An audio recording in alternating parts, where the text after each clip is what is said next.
Welcome to the March 25th hearing of the Santa Barbara County Planning Commission. Please join us as we begin with the Pledge of Allegiance. I pledge allegiance to the flag of the United States of America and to the republic for which it stands, one nation, under God, indivisible, with liberty and justice for all. Okay, Mr. Villalobos, will you please make the TV coverage announcement? Yes, thank you, Mr. Chair, and good morning to the commission, everyone. Planning Commission hearings are televised live on County of Santa Barbara Television, CSB TV, Channel 20 at 9 a.m. in the South Coast, Lompoc, San Ynez Valley, San Maria, and Orca areas. Rebroadcast of Planning Commission hearings are on Fridays at 5 p.m. on CSB TV, Channel 20. Today's hearing will also be streamed live on the county's website as well as the county's YouTube channel and will be available for download in a day or two. Should I move on to roll call? Please. Commissioner Cooney, Here. Commissioner Ford, Here.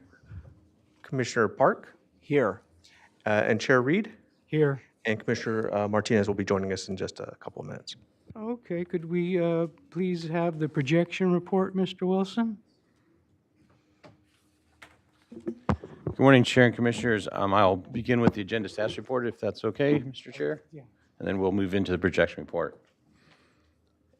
On our standard agenda today, we have two items.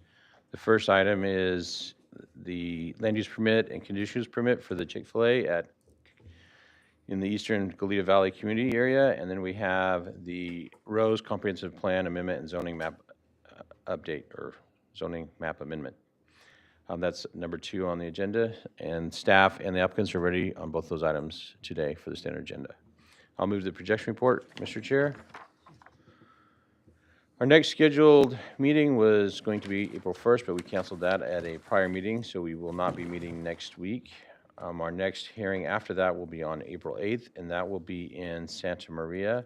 The item projected for that agenda date is the Phase 1 of the Oil and Gas Prohibition Ordinance amendments. Again, that'll be in Santa Maria on April 8th.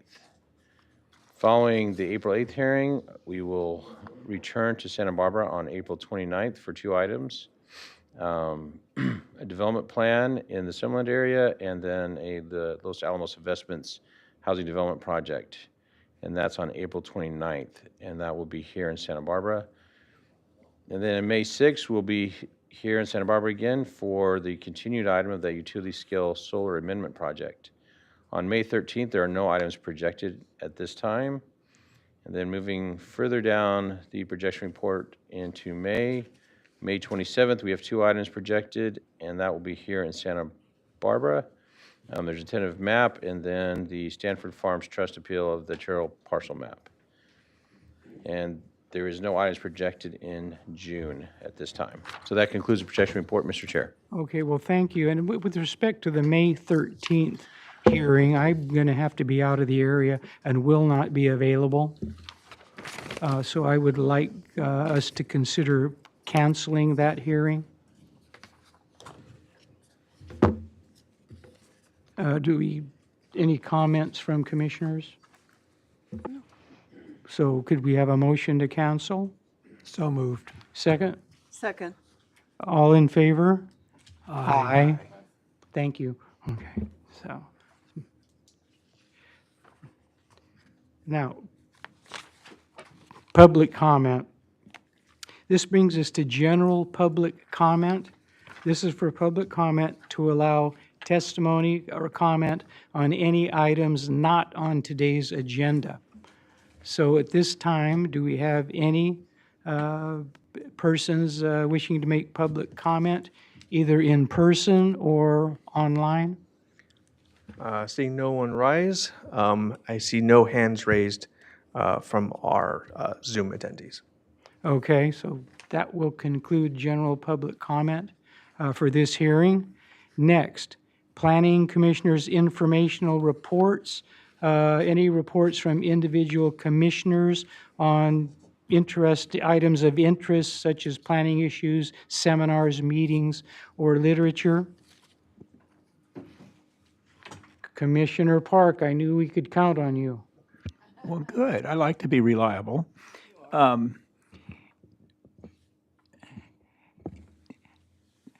we report on courses and things we've taken, and nowadays that's not just going to a seminar somewhere, a boondoggle type thing. It's what we might watch on our television sets as part of our video education. So I've been taking mandatory continuing legal education courses on planning to keep my bar license active. Took 2 last week that I thought I'll never need these, but I've just got to kill 2 hours to finish it off. And one was on Section 15183, and one was on VMTs. And I guess they are more relevant than I thought. But the VMT ones, in a general sense, had a fascinating idea. A speaker from the Western Riverside Council of Governments, they have noticed, like all of us, that VMTs are confusing to figure out, that many projects get them just because they have traffic, and it's hard to figure out how to mitigate VMTs. This is under CEQA within a project. So this new program they have down there at WRCOG is that if you are generating VMTs, you come to them, they act like a broker or a banker, and they have projects that reduce VMTs. So you help fund those projects, and that's how you mitigate your VMTs. That's kind of interesting. You might think, well, okay, if I've got VMTs to deal with and I help fund a bicycle path, that's one way of reducing VMTs. But one of their programs for reducing VMTs is affordable housing, because they find that some affordable housing projects, because they concentrate housing and because they put them in urban areas and because it allows people that would otherwise commute hours and hours to get to work, that it does reduce VMTs. And it struck me that here in Santa Barbara County, and I always complain about this, is that we don't have any funding for moderate income housing. We do for low income housing, but not for moderate. And it's a danger to all of us, because at some point, policemen, firemen, teachers, nurses, et cetera, will not be able to live in Santa Barbara County. And what will it be like to live here without them? And we generate a lot of VMTs as they come from all directions. And this is a potential source of funding for moderate income housing coming out of VMT mitigation.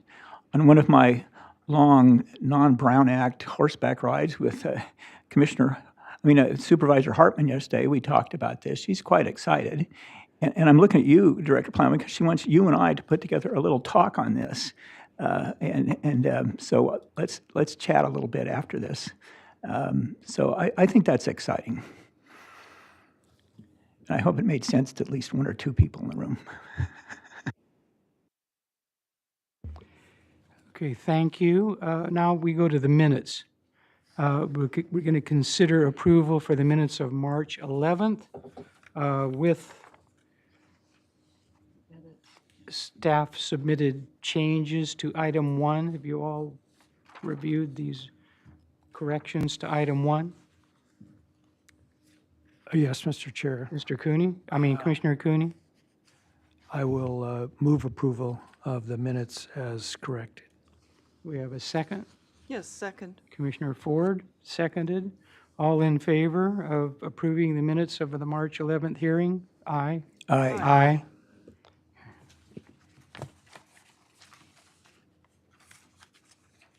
Which brings us to the director's report. So Ms. Plowman, proceed, please. Good morning, Mr. Chair, members of the commission. Good to see you back. Nice to see all of you. I will work with Commissioner Park on this idea. I think it's a very interesting idea. It's true that we have virtually no source of funds for supporting moderate income housing. And we're always looking for ways to try and stimulate it. In fact, we have programs in our housing element that direct the department to investigate opportunities to promote and support moderate housing. So yeah, I'm happy to meet to discuss that. And I've already talked to my staff about researching it, the Riverside program. I don't have much to report on board items because there haven't been any board actions since we last met. But what I can talk to you about is what's coming up at the board. We have our 3-year work program for the Long Range Planning Division at the board on the 7th of April.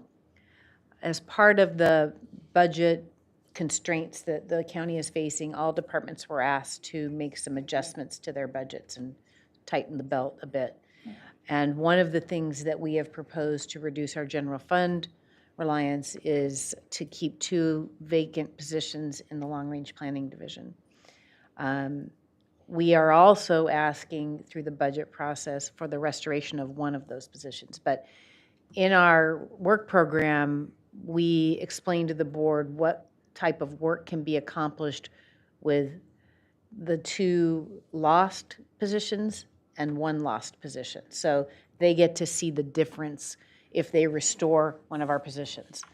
Currently, we have 15 full-time employees in that division. We're hoping to have 14, and we may end up with 13. And what that does is simply slows the work that we have to accomplish. And we have a number of state mandates that we're required to complete, and then also board-directed items, which are really important to them. So that's on the 7th. We won't know about the restoration of the position until the budget is completed. But we will initiate that discussion with them on the 13th of April when we have budget workshops. So the board's budget workshops run the week of the 13th, and the Planning and Development Department is up on Monday the 13th. And so if you're interested in monitoring that it would be probably late morning that the department would be presenting in the workshop. I also wanted to let you know that as part of the budget workshops, the CEO has asked Chris Chirgwin, who's the head of our IT department, to present along with myself and Chris Snedden on the progress with Acela, which is our online permitting system. Both of our departments have fully incorporated Acela into our systems in terms of online services. We also have the fire department that has Acela, and environmental health has Acela, and of course the CEO's office has it for cannabis. So if you're interested in that, that's going to be on the 15th of April. We'll be participating in that presentation. We have a local preference program going to the board on the 21st of April.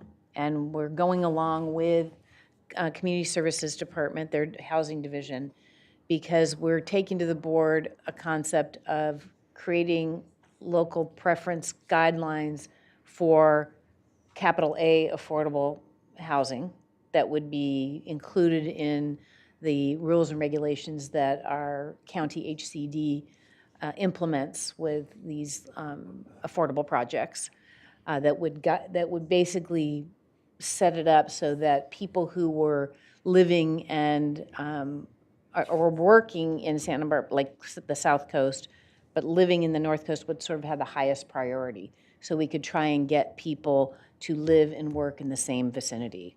And that is a long-term objective for a lot of reasons, but one of them is VMT, as Mr. Park suggested earlier today. And then for market rate, it's trickier. We all would very much like to make sure that all the new housing that gets built as part of our housing element on the South Coast goes to people that are working here, right? So that we can house our community. There are laws in place that prevent any kind of potential discrimination, and so we have to be very careful how we navigate this. But the concept that we have developed is, and it doesn't have a lot of teeth, but we think it's the best we can do, and that is it's a requirement for a marketing plan that shows how these developers are going to be targeting the locals early in the process, and all of the publications that they're going to be listing their developments in, the businesses they contact, the work they do with the chamber. And so that is how we're trying to get at it. And that's what's going to be going to the board on the 21st. And we hope that it does make a difference. Most of the developers will tell you that they prefer having locals because they're more stable, people who are working in the community. And so we're suggesting to them also in our program that when all else is created equal, in terms of two candidates, please prioritize the local person so that we can.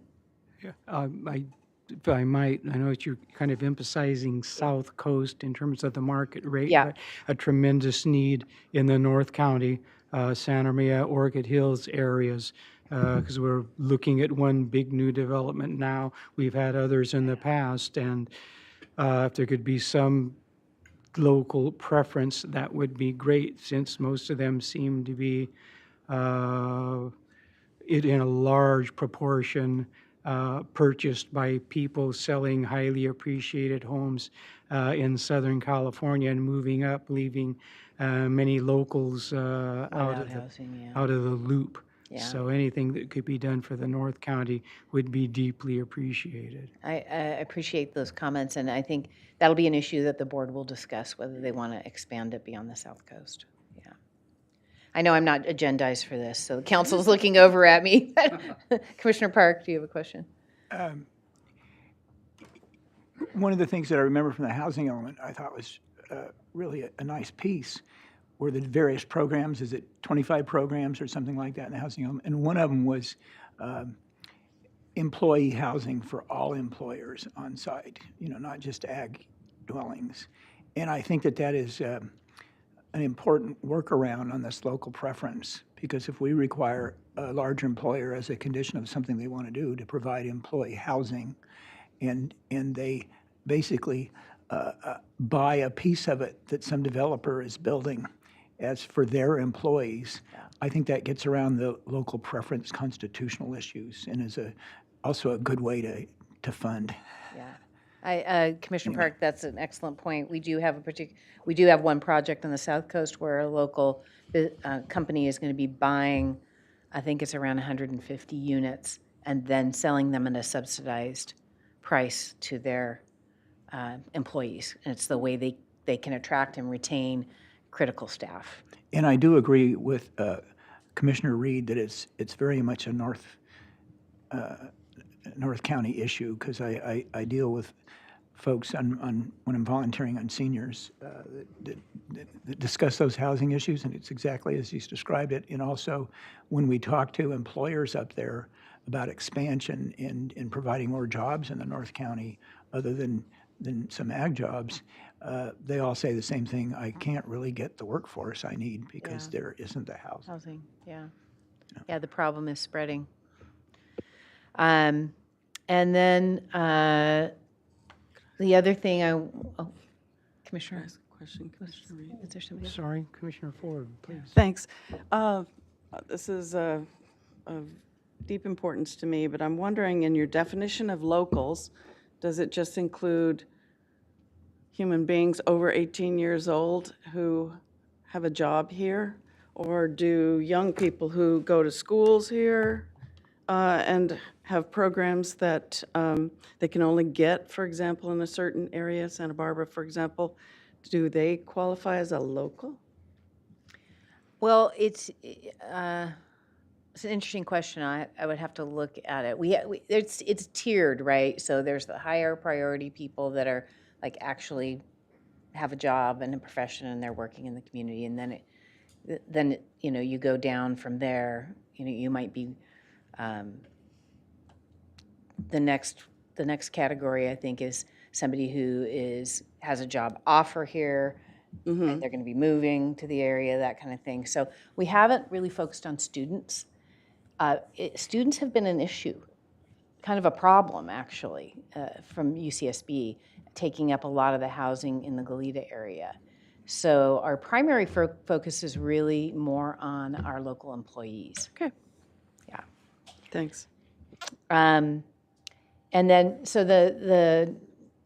on the 7th of May, we are going to be going to the board with a briefing, and this is going to be an item that will come to the PC eventually, but it is making sure that we are identifying the right areas where we want to create new ministerial permits.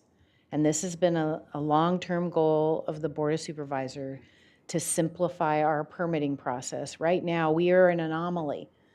Most jurisdictions allow a lot of different types of development with truly ministerial permits, like for a single-family home, so that you don't do noticing and appeals and all of those things. So we are going to be moving in that direction per the board direction. And that is a package that will come before the Planning Commission. But Mr. Tuttle and his team are going to bring forward the concepts that we're looking at on May 7th, so we make sure that we're going in the right direction before we develop the complete package. So if you're interested in that, I would pay attention to that hearing.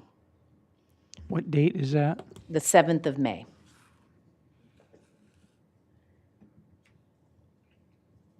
And that's all I have. That'll be very interesting to watch. Hopefully that will happen and not create a feeding frenzy for appellant lawyers. One last thing, since we're here.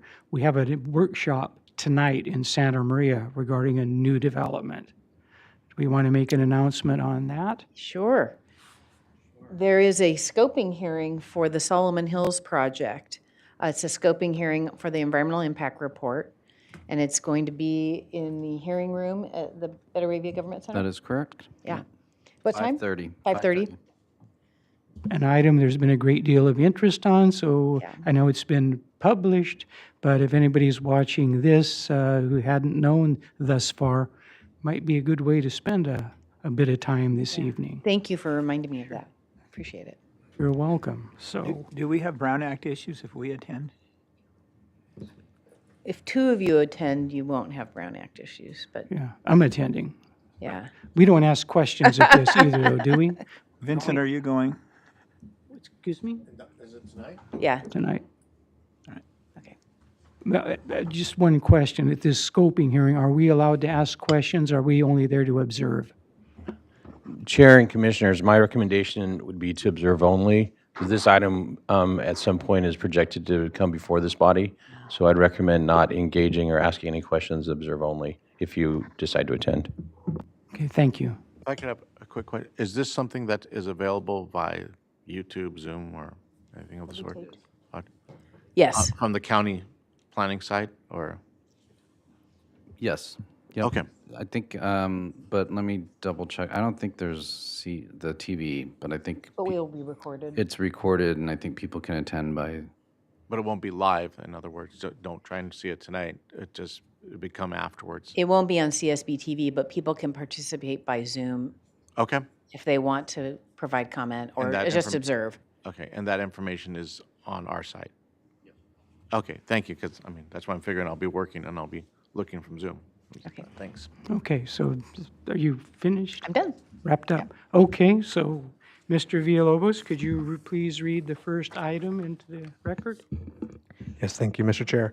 The following item is the following is a hearing on the request of Turnpike Lodge's property owner to consider the following case numbers 22 CUP 7 as well as 26 LUP 53, and to determine that no additional environmental review is required for the project pursuant to Section 15183 of the state guidelines for the implementation of the California Environmental Quality Act. So staff, are we ready to proceed? Please do. Excuse me? Sure. Ex parte, sorry. Yeah, exactly. Shall Commissioner Cooney? I proceed with ex parte? Yes. I had 4 meetings I'd like to report. One was on March 16th, a Zoom meeting, and there were 2 people from the Brownstein firm, Sarah Bronstad and Beth Collins. I had a separate Zoom meeting on the 23rd with Mary O'Gorman. And finally, on the 6th of March, I had a conversation with a neighbor of the project who is Kathy O'Leary.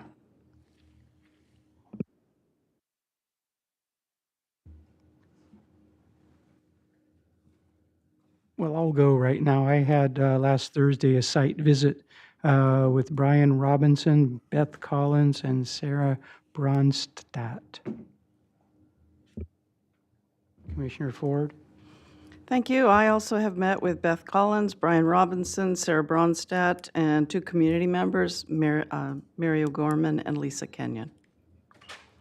Commissioner Park?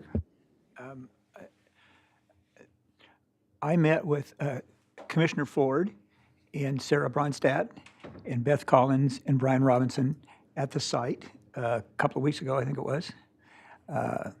Met at Starbucks with Mary O'Gorman this week. Had a conversation at a sort of a social gathering with John Price and his son Jason Price. John basically owns the project next door, and Jason's office is above Starbucks. And if I've left anybody out, I apologize. Okay, so now, please proceed. Yeah.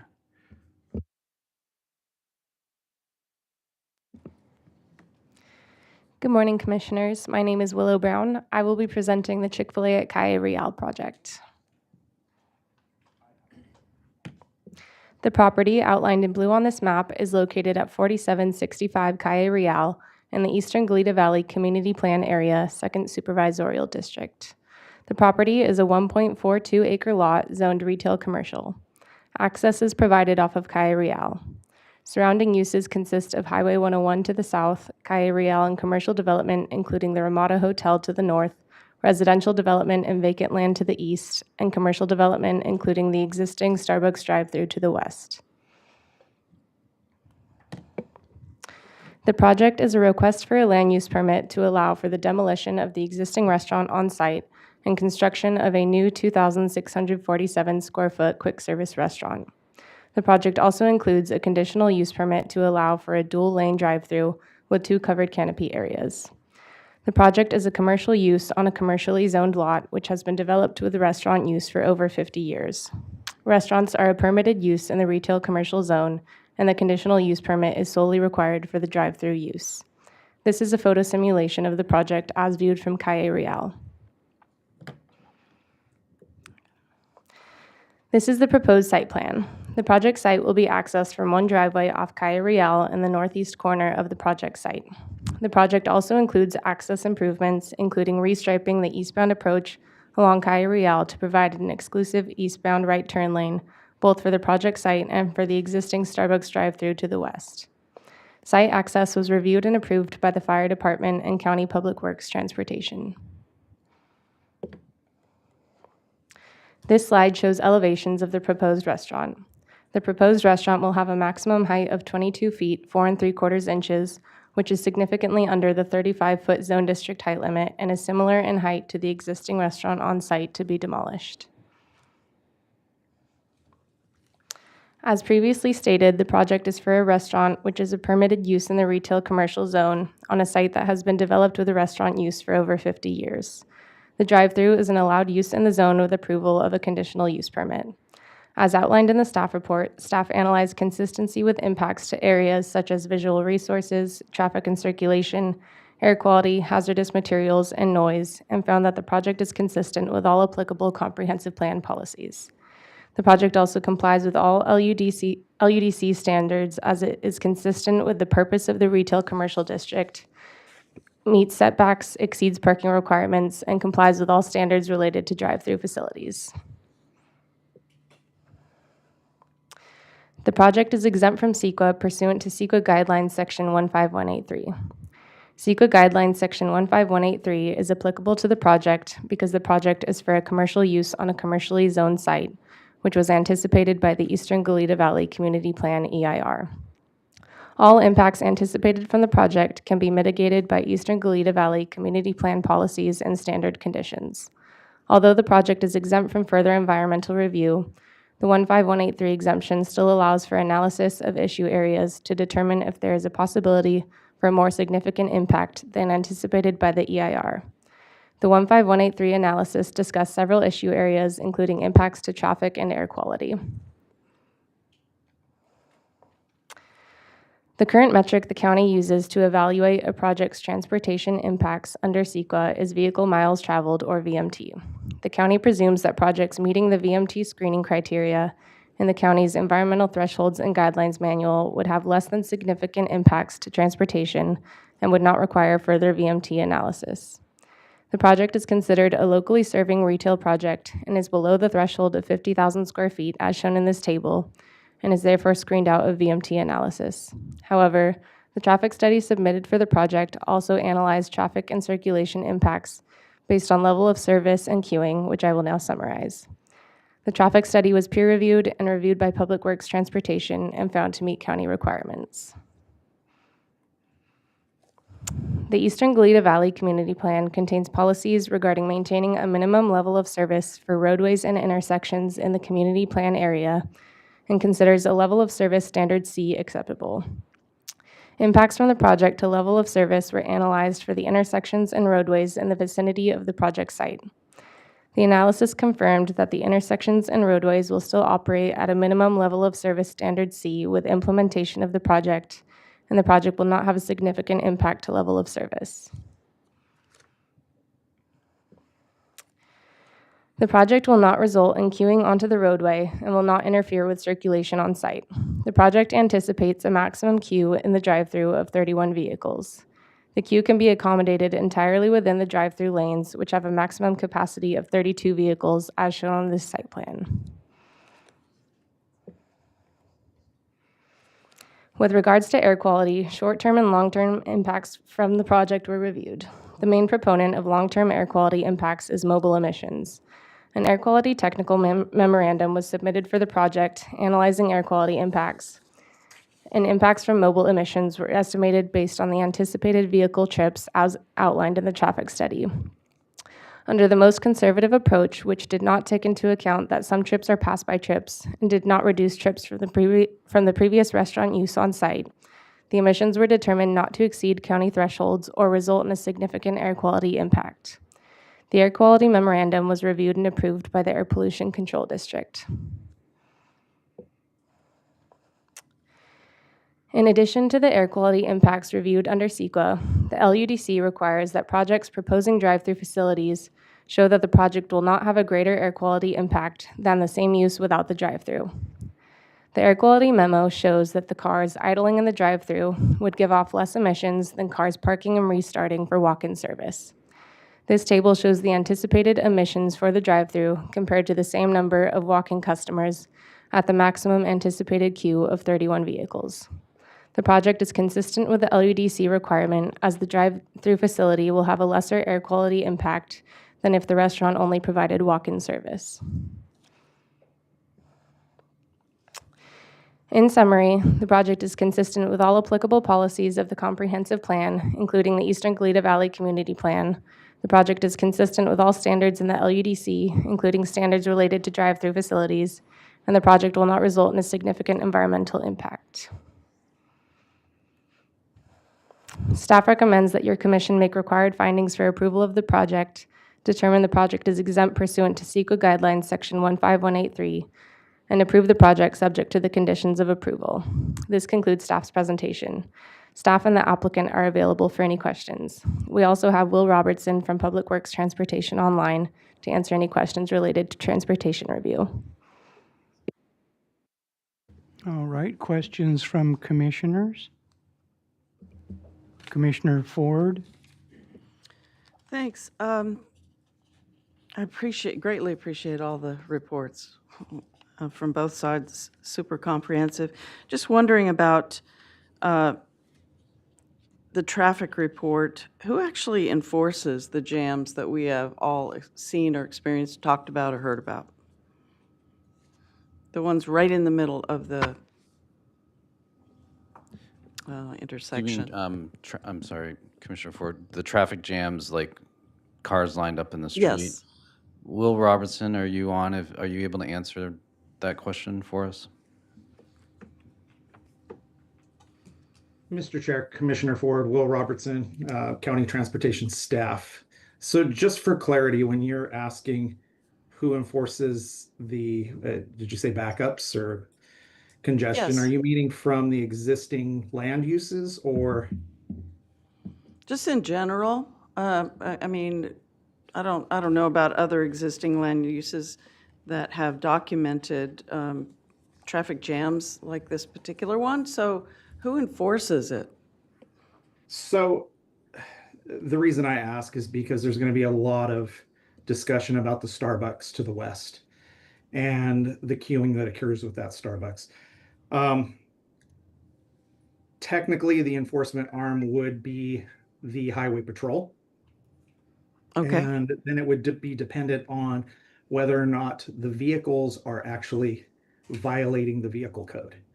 So it is just because vehicles back out onto a roadway is not necessarily a violation of the vehicle code. So as a lot of people are aware, enforcement of something like that in the city of Santa Barbara with the Chick-fil-A there was quite nerve-wracking because nobody quite knew what to do.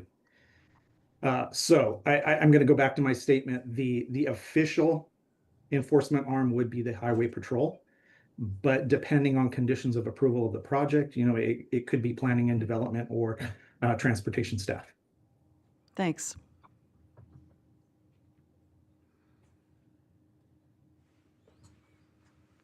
Is that all? Okay, Commissioner Martinez? Yes, good morning. My question is in regards to your slide number 8. In regards to these calculations, does the traffic study or whoever does these things, do they just use an accepted general standard? In other words, we got a small project, so therefore we plug in the number for 110 trips or fewer trips a day. Is that the way it's worked, or is there a look at the reality? And the reason I'm asking this question is because, I mean, we just can't ignore the reality of when you drive by Chick-fil-A. I mean, it's going to have way more cars than, I hate to say it, than Carl's Jr. or even McDonald's sometimes. But I think their best comparison is to in and out. So that's why I'm asking this question. Is this just an accepted standard that says, okay, you're so many square feet, the lot's this much, this is the number that gets plugged in? Is that what happens, or do we consider other factors? Mr. Chair, Commissioner Martinez, the VMT screening criteria is from our thresholds and guidelines manual. This is considered locally serving retail, so the threshold for VMT specifically is 50,000 square feet. But the project was also analyzed based on level of service impacts for the surrounding roadways and intersections, as well as a queuing analysis done to ensure that cars would not be backing into the roadway. Okay, that went right over my head. So so this 110, is this what we're saying is 110 trips or fewer per day for the site? Mr. Chair, Commissioner Martinez, the small projects row is not applicable to this project. That was just also in the table, but this is only related to the locally serving retail category. And yes, specifically for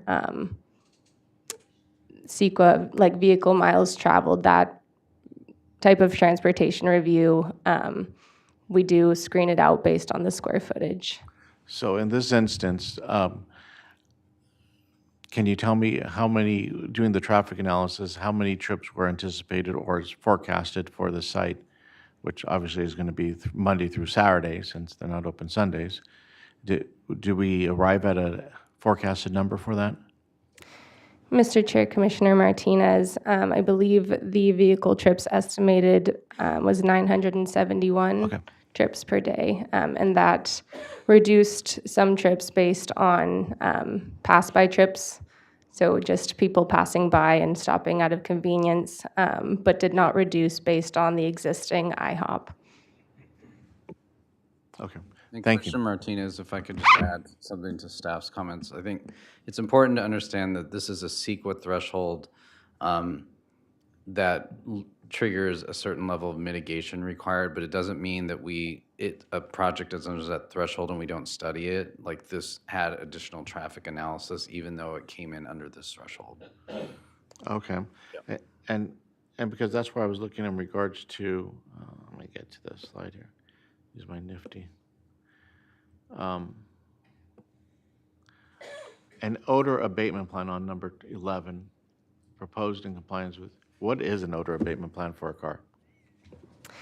Mr. Chair, Commissioner Martinez, there's an Eastern Goleta Valley Community Plan policy requiring odor abatement plans for any project that could produce odor, including fast food restaurants. And so the applicant submitted, I believe it was attachment F to the staff report, but I would have to double check that, an odor abatement plan. So they have a contact for odor complaints and processes to look at the existing equipment that they're proposing for, like, it's like hoods when they're cooking the chicken, and yeah, it's just to comply with the policy, and that was reviewed by the Air Pollution Control District and found to be adequate.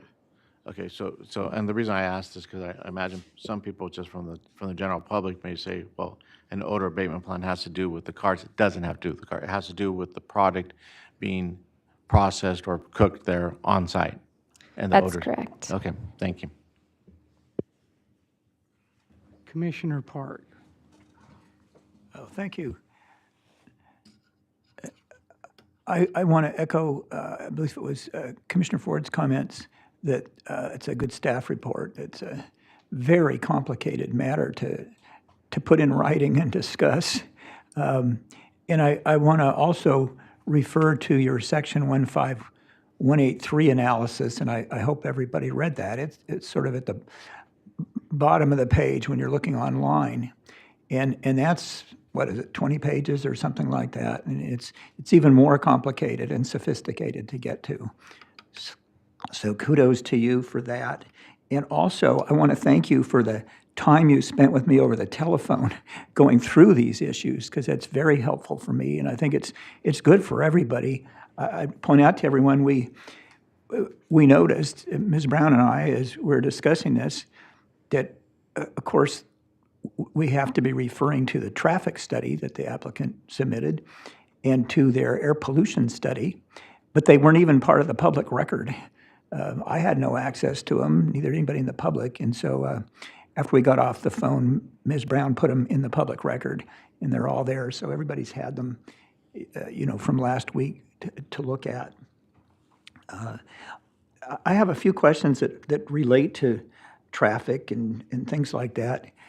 The first thing is, let me ask you to explain to everyone the changes to the right-hand turn lane that will serve both Starbucks and Chick-fil-A, because that seems important to me. Is it possible to put slide 10 up on the screen? Yes, Will Robertson may have additional information on this as well, but currently there is not, if you notice the right-hand turn lane that turns into the Starbucks site and then further down onto the entrance for Chick-fil-A, that doesn't currently exist. They're proposing to implement that so that cars turning right and not wanting to go to Starbucks or Chick-fil-A can just keep going straight and turn directly into that other lane. And there's now that bike lane in between the right-hand turn lane and the through lane, so that cars turning into Starbucks or Chick-fil-A would not have to turn in front of the bike riders. But if Will Robertson is wanting to expand on that. Mr. Chair, Commissioner Park. So the Chick-fil-A team actually was really nice and listened to Public Works in the county as far as the operational issues that occasionally occur with the Starbucks project to the west. And what we came up with was, since there is only one travel lane that goes through the intersection from the in and out side, we decided that we would just drop the number 2 lane, the lane closest to Starbucks, and make that just a right into the project, the Starbucks project. What that does is it allows us to push the bike lane out away from the curb, which gives better visibility for the cyclists. It also allows us to eliminate the merge that currently happens right after the Starbucks driveway heading east. And the merge was problematic because it's just another decision point for drivers to make, as well as navigating the queue that may occur at the Starbucks, as well as conflicting with the original proposed driveway, second driveway that Starbucks was, I'm sorry, Chick-fil-A was going to have on their western edge of their property. So this allows us now to have one seamless lane. It allows us to create a right turn pocket dedicated exclusively for the Starbucks project. It allows a dedicated right turn pocket dedicated solely to the Chick-fil-A building, and it should help, again, with the visibility of the cyclists in the area, providing a safer path of travel. So all in all, transportation staff is really happy with the proposed changes, and the striping changes are fully supported. Thank you, Mr. Robertson. I think that helps a lot. I'd now like to turn to our zoning standards, and one that's particularly important. And I'd like to ask you to go to page 21 of your staff report, Ms. Brown. Preliminarily, Commissioner Ford and I had a really good site visit. We walked the site, looked at plans, and Ms. Collins was very candid with us in pointing out that we would essentially need to make a finding that's embodied there in section 3542-130 of the LUDC that's in your staff report, to the effect that the drive-through has to, well, no, I've got that wrong. The drive-through facility shall have no greater adverse impact upon air quality than the same use without the drive-through facility. And that's why we thought that the air pollution report was so important, because it deals with it and it needed to be in the record. But when I look at the findings, I don't see any finding that refers to this. The most I see that might refer to it is that the project meets the standards of review required for zoning, but there's nothing more specific. I would think we should have a specific finding in there, should we not?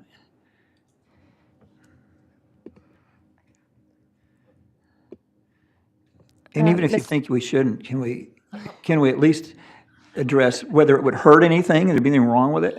Yeah, that is fine. I think it's, Commissioner Park, we're happy to add language specific that is written out. This is a standard, a development standard, which doesn't necessarily equate to a direct finding, but a CUP is so broad that we can easily work in this language in terms of compatibility or one of those findings. I think it is appropriate to roll that in there. Yeah. I think it is, because it goes to the very core of this case.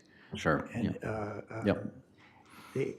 And you know, the fact that it's a development standard, that means it survives as a standard all throughout the life of the project, right? Correct. Yep. So if 12 years from now somebody comes and says, "Hey, you don't meet this development standard because for some reason we can demonstrate that there's more pollution than would otherwise occur," then that could cause a reexamination of the CUP. That would, correct? yeah, that could be an issue, Commissioner. Yeah, that's a kind of a brutal section there. Okay. Okay, now I think it's something we're going to have to talk about is do we have evidence that's convincing that this does not cause more pollution? But I think that's what the applicant will get into. Let me turn to to VMTs. VMT analysis, CEQA analysis, that relates to this same issue of possible pollution, but it's a whole different subject, right? Mr. Chair, Commissioner Park, yes, the air quality does take into account mobile emissions, but that is separate from vehicle miles traveled, yes. So even if we don't have to do environmental analysis here, and we'll get to that in a moment, we still have to meet this development standard that there be no additional pollution over what would happen if you didn't have a drive-through. That's correct. Right. So if we determine, as you did, that this doesn't meet the screening threshold and we don't need environmental analysis, doesn't mean we ignore this issue. We ignore it as it's posed here. Well, let's go to your slide. I think it was number 8. I think that's the one that had the screening thresholds. Yeah. Oops. Was it 8? Yeah, there it is. The one that says locally serving retail.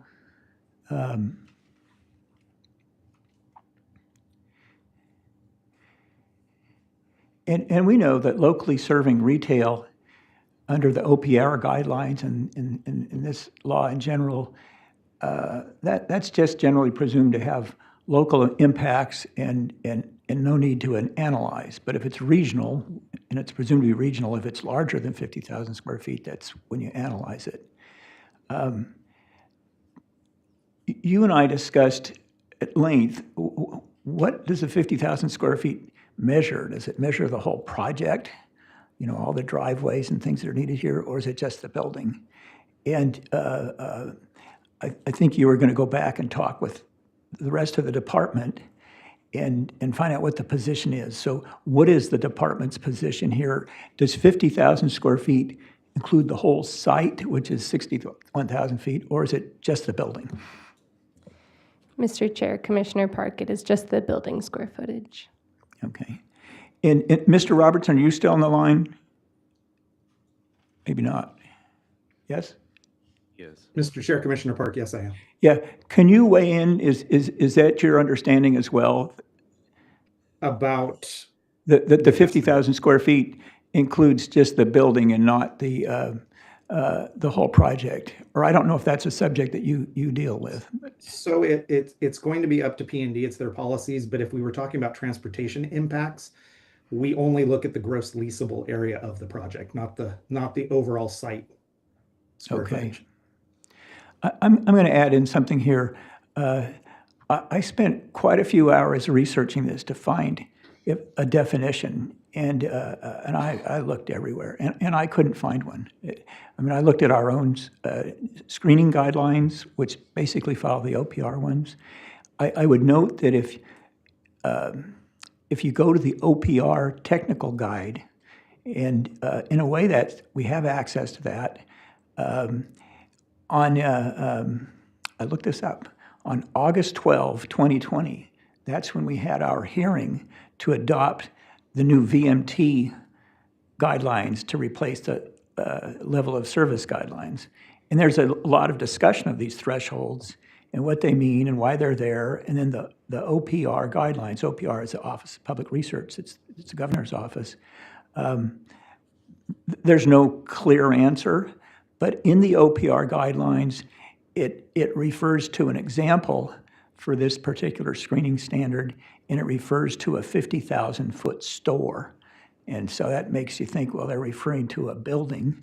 And we know that there's probably not a 50,000 square foot building that's part of a drive-through restaurant in the world. But there are 50,000 square foot stores. It'd be things like a Costco or a Home Depot and so forth. So, you know, if this is the policy of or this is the understanding of P&D and how it's been practiced in the past, so be it.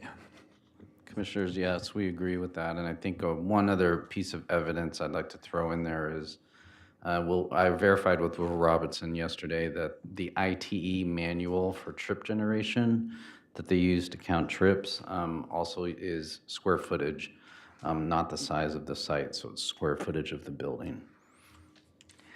I frankly think with the lack of clarity here that the law has, it leaves sort of a hole in understanding, because it would mean that you'll never analyze a drive-through for VMTs, which seems anomalous.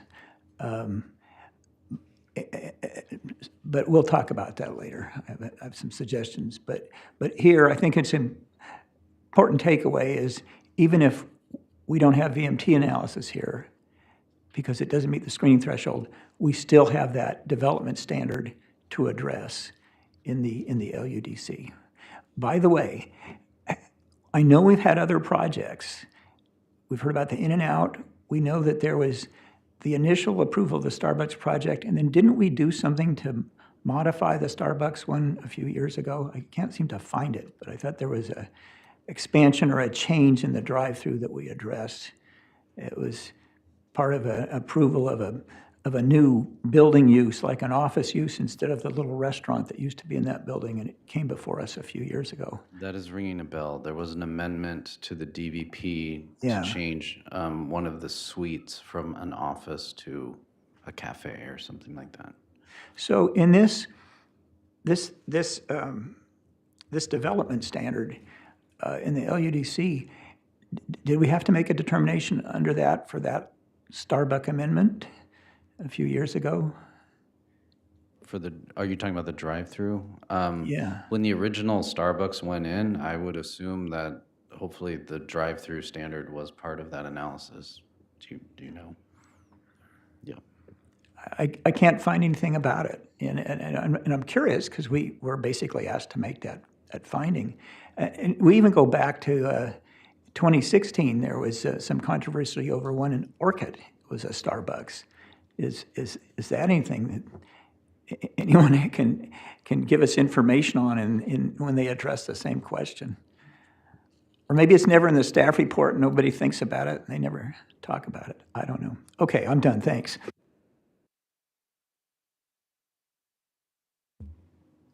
Well, I have a few now. First, I appreciate Commissioner Park's question about the findings, because I had a similar comment during the business that would be expected to find that it reduced emissions or VMTs. I could likewise not find it in the findings, so I appreciate the clarification. First question. I want to look at your slide, the traffic and circulation slide. That must be 10.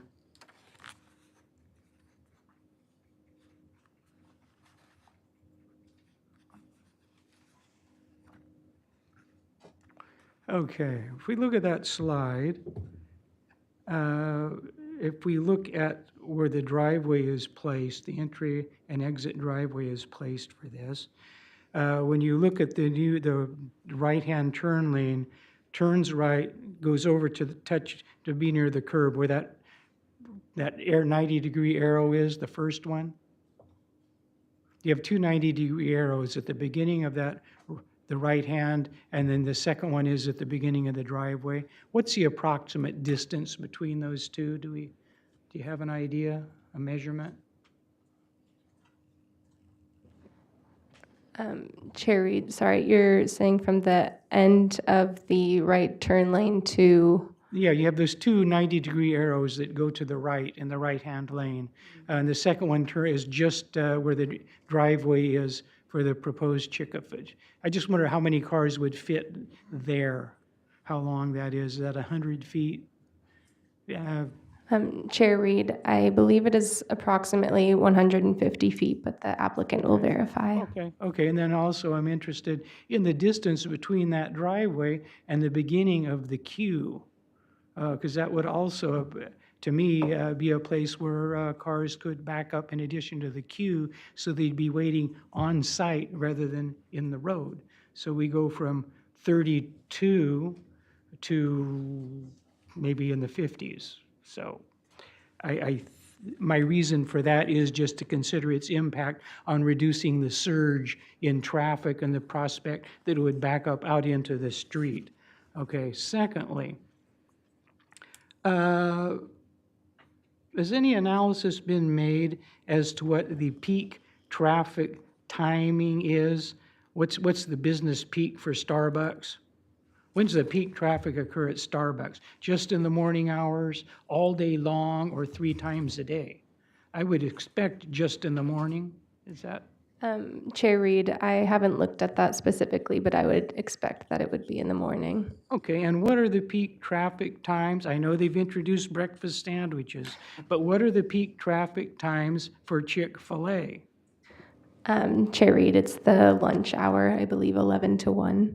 So it would be probably temporarily separated from the peak time at Starbucks, Yes. I guess. Okay, maybe we'll have evidence to support that. All right, now, with respect to the cars in the queue, we had the study and the estimates in terms of emissions and things. Did that study take into the account that this being Santa Barbara County, probably a significant number of those vehicles in that line are either going to be electric or plug-in hybrids running off their batteries? Was that taken into the estimate of air quality? Chair Reed, I don't believe so. So the anticipated impact on air quality would likely be less even than what's shown in those estimates. I'll have the applicant expand on that, but Yeah, theoretically. Just another thought. One other question, right, at this point. This traffic mitigation fee they're potentially getting charged for, $863,000. They look at 41 peak hour trips at 21,000. Newly generated peak hour trips, newly generated compared to when IHOP was there or compared to the vacant lot it is now? Chair Reed, the overall traffic did not take into account a reduction for IHOP, but for the fees, the existing IHOP, when it was operational, was taken into account, and that was reduced when the trips were calculated. Okay, so does applicant receive any benefit or consideration from donating $1 million to the county almost?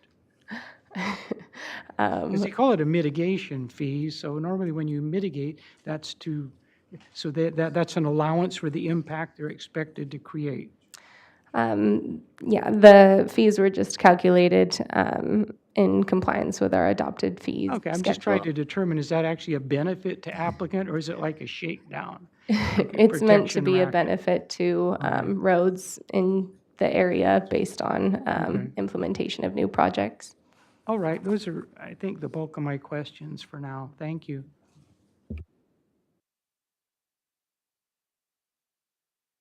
So applicant, are you prepared? I'll give you 15 minutes. Does that seem adequate? Okay.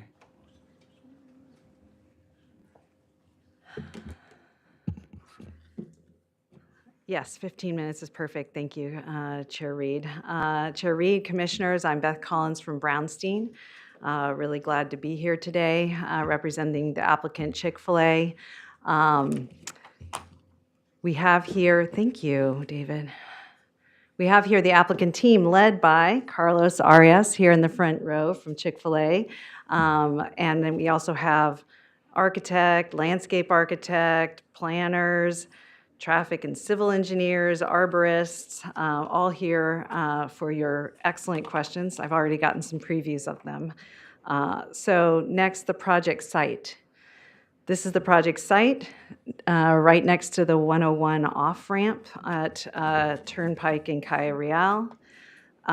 Here's a historic picture, which I thought was quite interesting. This is when they were putting in the 101 off-ramps. You can see that very graded, a lot of grading done in the area. There were 3 gas stations put in 69.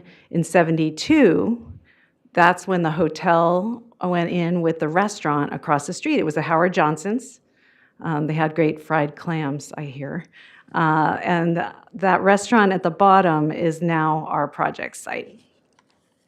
The site history, IHOP was there for 30 years until they moved to a better, smaller location over by Costco in Goleta, leaving the site empty. So that left the landlords looking for new tenants. You received a letter from Tom Patton, who is the local owner manager. He's part of an ownership group that owns the hotel as well as this site.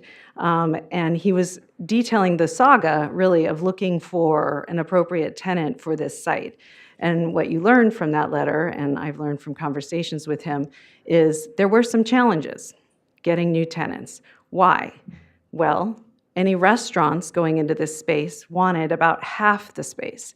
This is a really large, very antiquated restaurant. Needed a lot of upgrades, and it was going to be a heavy lift. There were definitely no high-end dining restaurants coming, knocking at their doors. Plus, you have this massive parking lot with no real landscaping. So what they were finding is that car washes were very interested in utilizing this site, which makes sense. It's a bunch of paving. But they did not, their local owners and operators, they really had a feeling that it should be a restaurant, and they wanted to improve this corridor since they are locals. And so then came along Chick-fil-A. And Chick-fil-A, this is a really perfect site for this use. It's got flat parking lot, lots of parking, no ESHA or environmentally sensitive habitat, no native trees at all. There are 4 huge on-site trees that will remain for screening. There are also a bunch of mature vegetation from the 101 off-ramp, so I'll just show you a picture here. This is a view from the 101. You can see barely peeking through the trees, the orange, that's the IHOP.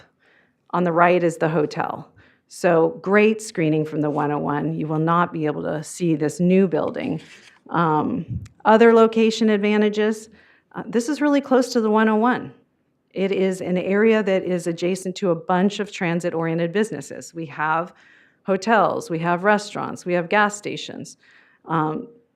We also have existing bus stops right on Calle Real. This is a great part about this location for Chick-fil-A and for the other businesses in the area. Other advantages for this site. As Commissioner Park kind of presciently stated during the housing element process, we have a lot of new housing going into this area and no new commercial. So we have right across the street, the MTD project is proposed with hundreds of units. We have San Marcos, we have Tatum, we have San Marcos High School right below the site on the other side of the 101.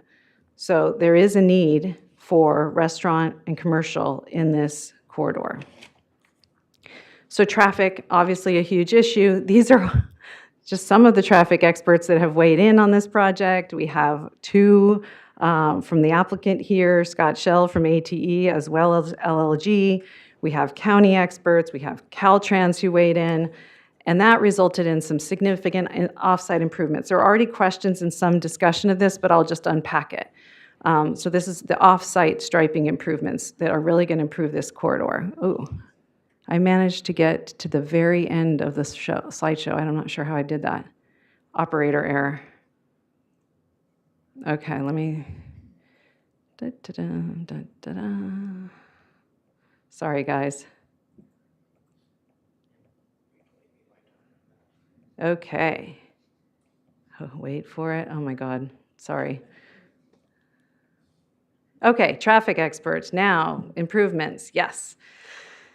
Okay, so this is the existing corridor on Calle Real, and you have the existing bike path really slammed up against the sidewalk. I actually ride on this bike path quite a lot. And so you just heard staff talk about that, the fact that the arrows for merge are all the way down the block. There's only one through lane that exists right now on Calle Real. So there's a zoom in right in front of the Starbucks site. Remember, it's Starbucks and other businesses that are there. When someone comes along and wants to turn right, and they may stop on this to allow someone walk across on the sidewalk, they block the bike lane. That is not good for bicyclists. We have to veer out into traffic. So also, there's a bus stop there. Same thing. The bus stops right in front of the bus stop, in front of the existing bike path. Our improvements, we are sheltering the bikes, putting them right next to the through lane, so when someone turns right into Starbucks, they're no longer running into the bicycles, and the bus gets to go in that slashed area so that people can get on the bus without the bicyclists being interfered with, and through traffic can proceed. And then you look down here, this is existing conditions, and this is what's going to be. As someone slows down to go into the Chick-fil-A site, they can look and make sure they don't hit a bicyclist. The bicyclists get to proceed through, and then they can turn right onto the site, again, waiting for someone on the sidewalk or whatever, and not interfere with the cyclists or the through traffic on Kyle. So there are some examples of this in our area on Turnpike and Hollister. We also have North Patterson and Cathedral Oaks, where you have this protected bike lane from the right turn. So big improvements. You heard that from Will Robertson. But we also have other advantages of this site. These are the on-site improvements. It's going to really improve the site circulation and the visual corridor. So one, the long, weird shape of this site gives a chance for a ton of landscaping right along the corridor. So we are going to have that. Plus, as Will mentioned, we're closing one of the existing curb cuts. So that's more landscaping for Calle Real to enjoy, more parking on the Chick-fil-A site. So that's going to be a big benefit. We're having a bunch, 56 new native trees, 24 to 48-inch boxed trees. And then let's talk about flow and parking. As someone slows down and goes onto the site, they're deciding, are we parking or are we going in the drive-thru? If they're parking, we are overparked. We have 25 spaces required, but we're providing 52. Additionally, we're putting the drive-through will be dual lane. None of the other drive-throughs in this area are dual lane. And it's nestled, pushed up against the 101 off-ramp off of Calle Real, behind the building. So it's a perfect shape and design, really, to create great flow on this site. Now to the queue.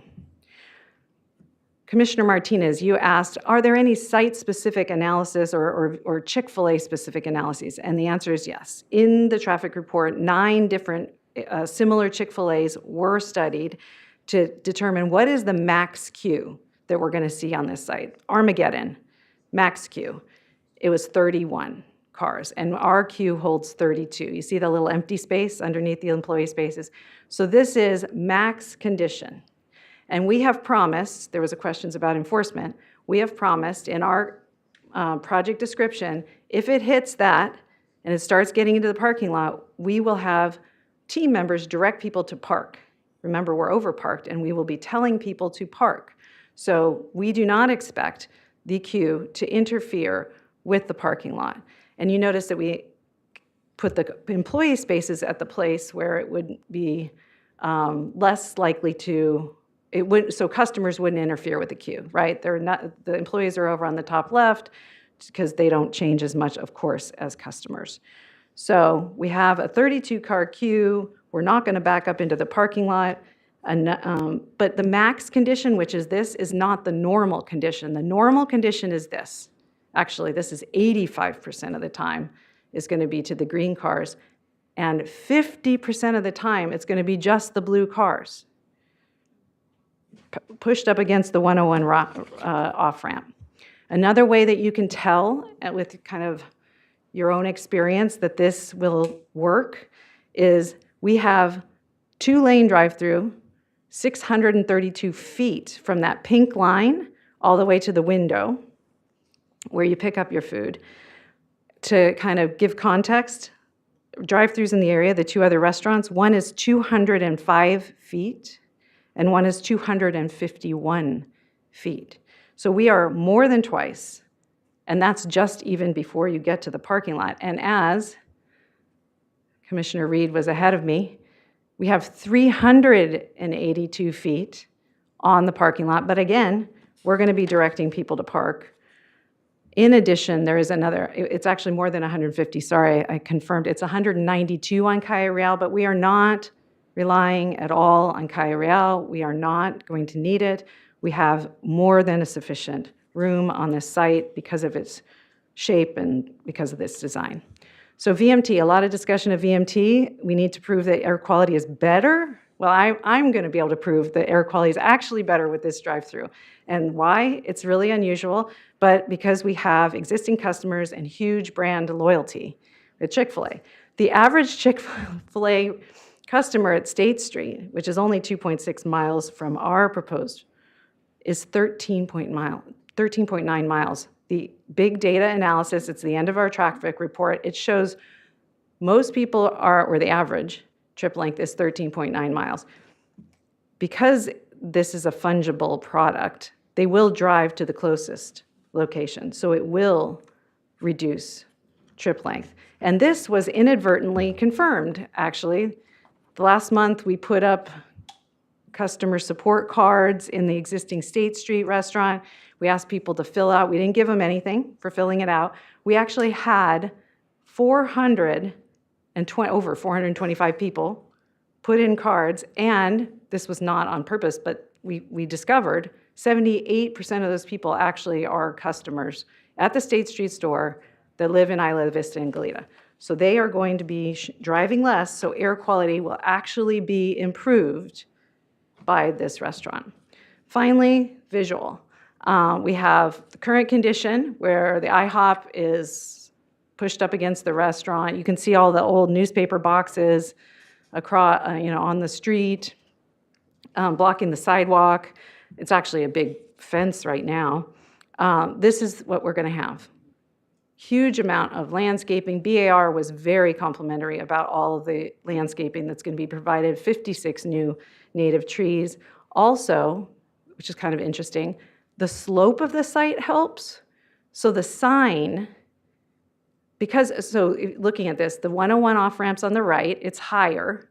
Calle Real is on the bottom. Because height is measured from Calle Real, our sign's actually going to go down 8 feet from the existing IHOP sign. It's going to be nestled down much lower. And you can see because of the existing vegetation, there's a huge amount of screening of the proposed building and, frankly, the sign. This minimizes impacts from both view impacts potential from the 101 and Calle Real, because it's the opposite. You're looking up. If that person's driving down Calle Real, they look to the right, they're mostly going to see the landscaping. You can see their eye there. That landscaping blocks that car that's in the parking lot. So it's really going to improve the visual character of this corridor. Here's some other, this is with the front trees grayed out so you can see the building. Here's with the trees. Here's another view. Another view. Here are some I'll just end with this. One was right across in Fort Ranch. He put in a comment, he can't wait, or she can't wait, Christina, can't wait. We have one in Goleta. Very excited to have the new restaurant. One really excited about the fact that elderly, disabled, and young mothers can use this drive-through. And then another excited about having Chick-fil-A close to public transport. So thank you. We're here for questions. We also have traffic experts here who can talk. We did actually survey Starbucks peak times to answer your questions. So our traffic expert is here and can kind of talk to that. We have an air quality expert here. We can unpack the 50,000 VMT screening. We can also unpack, if you want more information about why I think this actually, the evidence demonstrates that this improves air quality, so you can certainly make all your findings. So with that, thank you so much. Thank you. Any questions from commissioners? I do. Commissioner Park?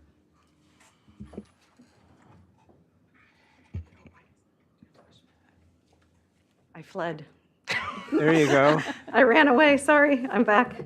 I shouldn't take that personally, right? No, it's not you. Good, good.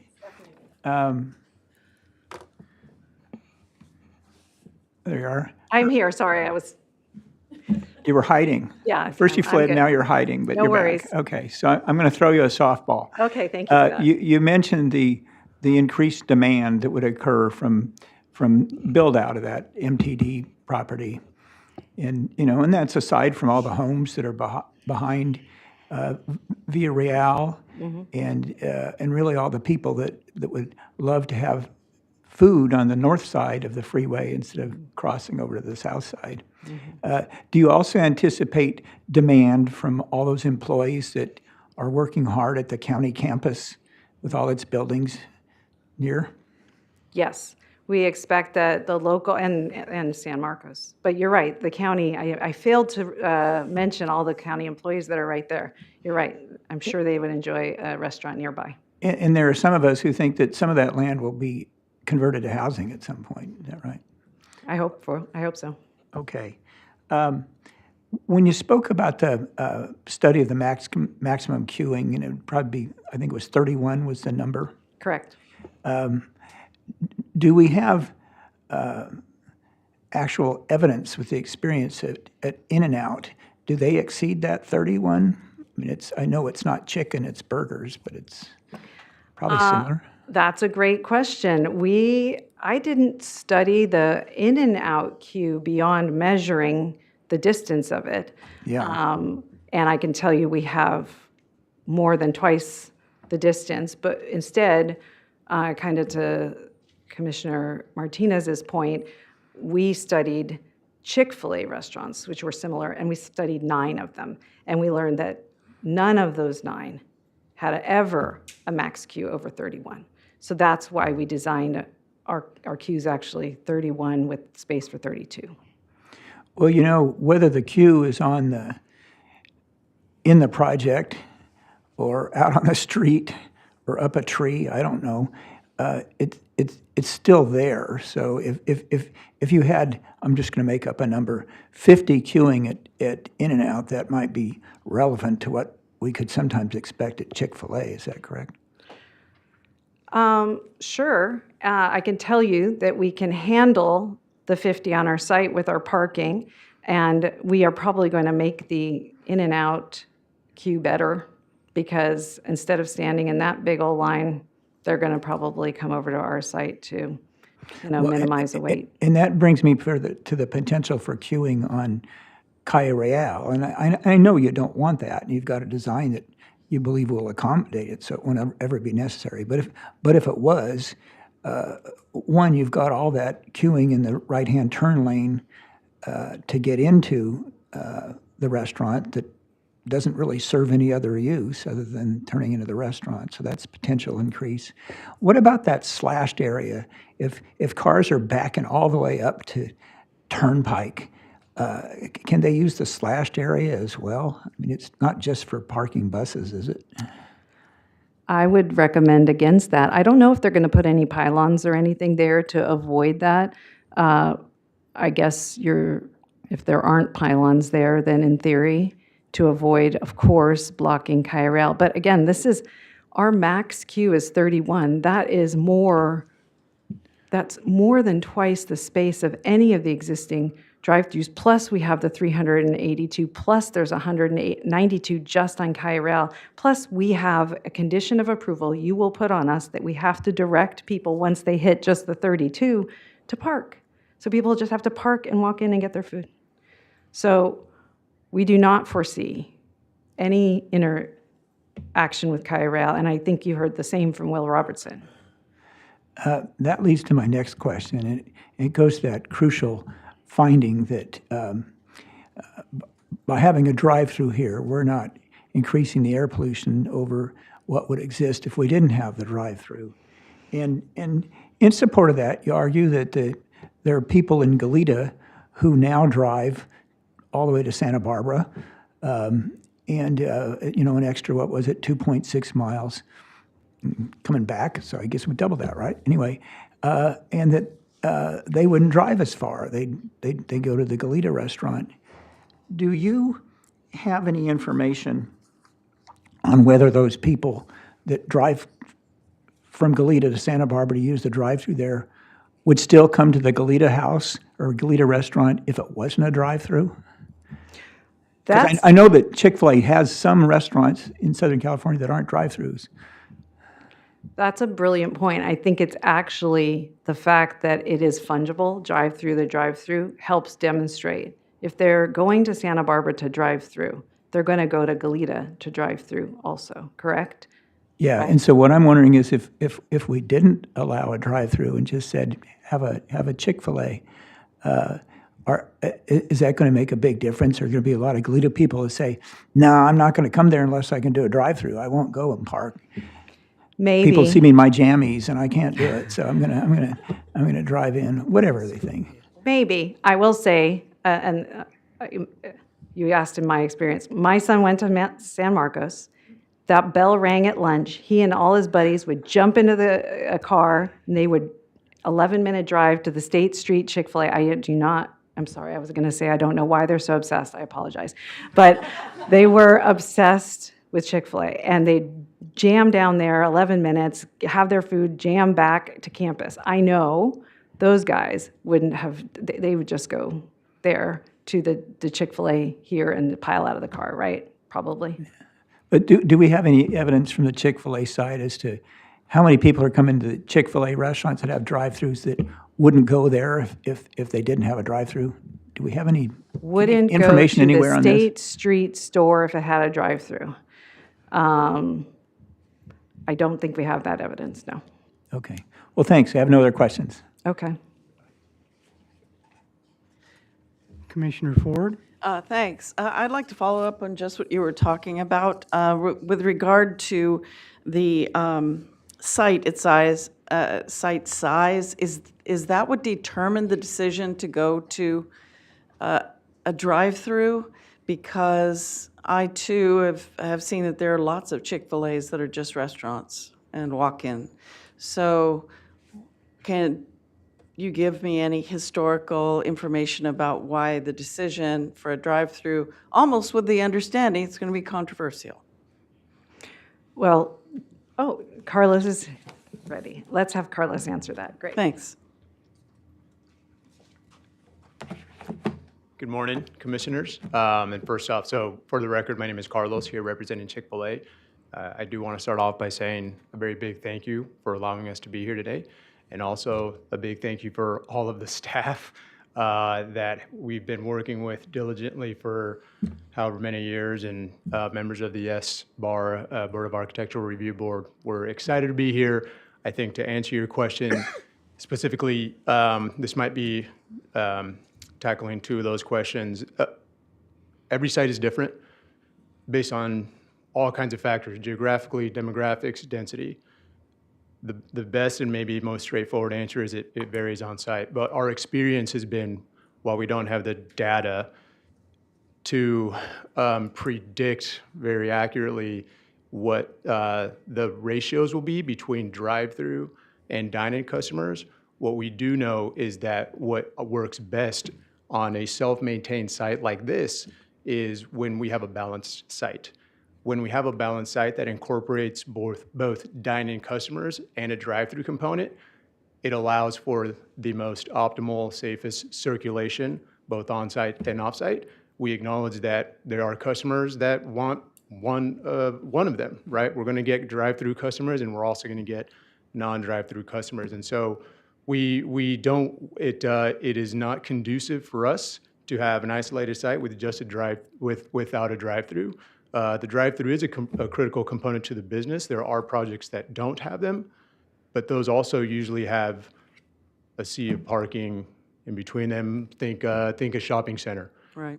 But this is not that, and so we want to make sure that we have the ability to serve our customers well, so that their experience is great, but also we want that site circulating in a manner that is safe for everybody. It's in our interest to make sure the site is circulating safely on site, not only for our customers, but for our neighbors, for the overall community. We understand and have been very well aware of all the traffic concerns, and there's been a lot of questions on that. And so Beth did a great job explaining some of those nuances and some of the benefits, not only on site, but on the public right-of-way. We're excited about this size of the parcel. It's a great size. It offers a lot of parking, and the overall shape of it is really conducive for the drive-through lane because it provides an abnormally long runway, if you will, in front of the drive-through so that we are mitigating as much as possible against potentially reaching the public right-of-way. So hypothetically, we do believe that we've accommodated for that both on-site and off-site. Hope that it. Thanks. Maybe you can answer my other question, which is about a little bit related to Beth's anecdote about her son. How old is he, Beth? Now 20. Yep. You know, what we've noticed across this whole city is the impact that electric bikes have had on parking and on traffic and on driving just in general. And I am thinking a lot about that time when the bell rings and hundreds of kids leave San Marcos High School to go to lunch. And now many hundreds have electric bikes. You just drive by the school and you see. It's actually amazing to me because when I was a principal, there was no one riding bikes. But so what was the reason for just having 10 spaces on the property when you know that electric bikes are all the rage? And these kids will be coming. So we do have the flexibility to add more if we need to, and if that becomes a problem. We have plenty of space for that on site. I think really a benefit that we've been focusing on is in the public right-of-way. Again, Beth did a great job outlining a few of the benefits that will happen when we go and restripe along El Camino, Calle Real. One of those is reducing the safety potential by properly or maybe better delineating that biking movement. So that's a benefit we're excited about. It allows them to get onto our property safely. But if needed, we can certainly accommodate more racks. It would be really helpful to me if you would just show them a map as to how a biker would enter and park. Can we bring up the site plan? I also note that Travis Collins is the operator of the State Street store, and he's also, I've had this very discussion with him about accommodating bikes on his State Street store site. And so if you can see here, a bike would come along on the green. Well, this is maybe not the best. Maybe. I'll go back to here. Okay, so the bike lane is there. You can see it, right? You can turn onto the site either before the cars turn on, right, where the pedestrians are in the middle, right? They can walk through there. Yes. Or they go like a car, right? And then there's the bike parking on the right-hand side on the bottom. That's where the bike parking areas are. But you can see that there is other space around there for electronic bike parking. But the truth is that they could designate some other spaces on site, as Carlos was suggesting, if they do have, because I agree with you. I've even noticed, well, my son graduated 3 years ago, and it's changed even Totally in these different. 3 years.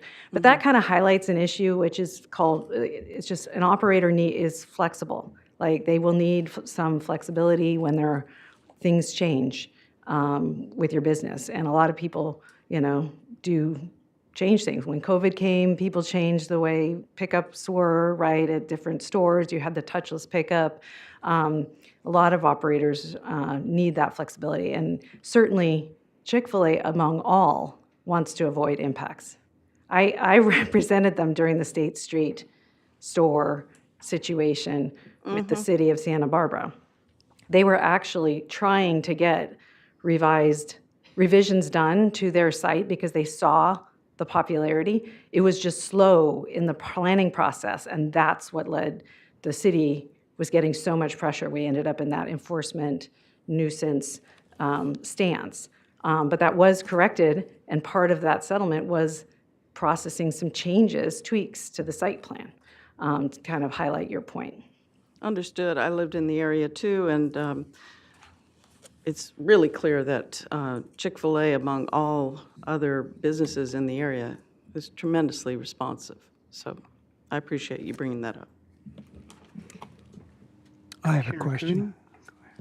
I'll ask Carlos. You're the guy that ultimately deals with problem issues.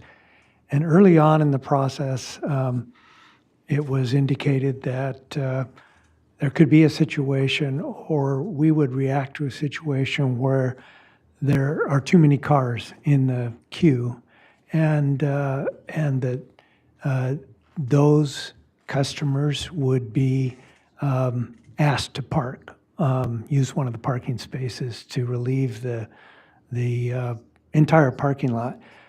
And there was mentioned that these would be your employees, your staff members who otherwise were working inside helping customers have their food. So I'm curious about that. How did that work in the State Street operation so that customers didn't leave angrily as opposed to parking or otherwise leave their job?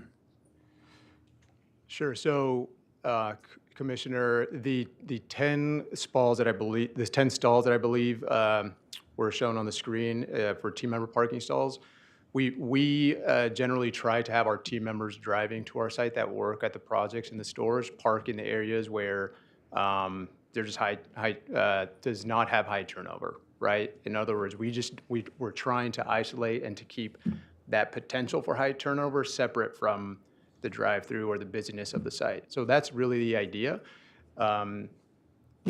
Beth showed some of the normalized rates where it's really not, the busiest time does not go all the way back. It's not like that for a whole hour, for the whole lunch hour. It's really only about half that during non-peak hours, right? And so our team members would be able to easily pull in and out of those stalls that are up near the drive-through entrance. Works really great. It's pretty common for us to do that at other restaurants. So again, we're just trying to isolate the potential conflicts for busyness during our peak hours. Well, I understand that, and it's a kind of a fail-safe measure if things do turn out to be too crowded, but part of you, I'm sure, would like it to be crowded, so. Yeah, sorry, go ahead. No. I think the other thing that may be worth noting is just a lot of the efficiencies. Chick-fil-A does have a high focus on innovation in general. I can talk about maybe a couple things or maybe point to a couple things that have been true innovation changers for us that benefits how we do things operationally. In short, there's a lot of initiatives that we do to make things circulate well and efficiently through the site. One of those big ones recently is the second lane. So 2 lanes that go all the way around the drive-through lane from entering the drive-through lane to exiting after you pick up your food. It allows for cars to bypass if needed.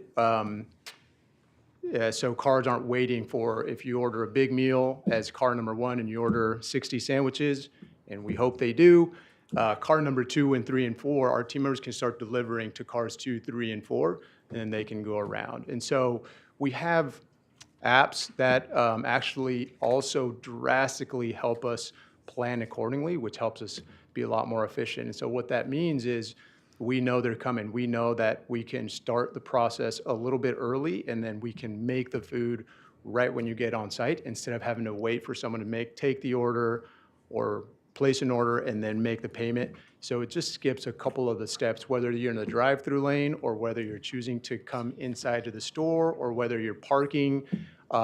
We can deliver the food out to you. So we just have a lot of great options to be able to fit the need based on the customer behavior. If we believe that we're going to have a big influx, if you will, of youth, high schoolers, if you will, or people that are highly integrated with our app, it only bodes better for us because we can also allocate one of the lanes specifically for that use.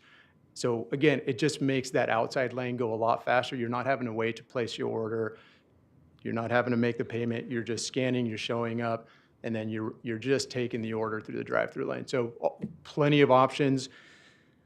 When we look at these diagrams, we're operating on hypotheticals, and we want to be sensitive to the fact that we have a lot of traffic questions out there. And so we're not going to, again, I point to the benefit of the shape of the site. We've accommodated a potential hypothetical and another hypothetical, one for if we were to overflow, which we're not hoping or anticipating, we can accommodate that, whether we take orders further upstream, whether we park them or have them circulate. And then we have the additional hypothetical runway, if you will, if we need that. And then on top of that, we have the improvements in the public right-of-way. So lots of benefits as part of the project that we're committed to doing. I'm going to interrupt only because I'm reminded that attorneys learn early on that you never ask a question you don't know the answer to. And so you went farther, deeper than I expected, and I appreciate the time, but I think we're ready to move on with the project. I apologize. We get very excited about it. Thank you. I just have any more questions? No, I do. I have one or two. Yeah, and I did for Mr. Arias. So, you go Okay, first? I'm going to go first. Mine are probably quicker than yours. Okay, has to do with traffic. The peak times analysis, what are your, I said before, I suppose my estimate is that the peak times are quite different. Do your traffic analysis support that? Your peak times versus Starbucks times are their hour morning, your noon, and end of day? Correct. That's supported by the data. Now, people keep comparing this to In-N-Out. Now, my gut feeling is with In-N-Out, people get in that line, the dwell time in the line at In-N-Out is much longer than the dwell time at Chick-fil-A. Is there any data having to do with that? Yes, there's actually a lot of data on that, and one of it relates to the app issue. You can't order by apps on an In-N-Out. I don't know if any of you do Starbucks. Part of the reason the Starbucks queue isn't backing up as much as it had done historically, but with Chick-fil-A, they have an innovative app where you can order, they'll be able to order from San Marcos, right? So they won't have to pay, they won't have to do any of those other steps. They just have a QR code. Even one of the lanes could be dedicated to just pick up, scan the QR code, give them the food, they're gone. E-bikes with the app. E-bike, same thing. There's what you need. The e-bike park, walk in, grab your food, gone. And they're really on the site for a minute. Okay. One last question. I thought your VMT data, particularly the spheres of all the fans you have in Isla Vista, was pretty compelling. But my other question about when the GHG estimate was made for cars in line, were EVs actually considered or No. not considered? So No, probably, it's a conservative estimate. It does not give credit for VMTs, or for, I'm sorry, EVs, electric vehicles, correct. Okay, well, thank you. Commissioner Park. Question for you, Mr. Arias, on design. One of the advantages being on the Planning Commission is we all have different backgrounds. So when I Brown Act buddy with somebody like Ms. Ford, I learn about children's issues.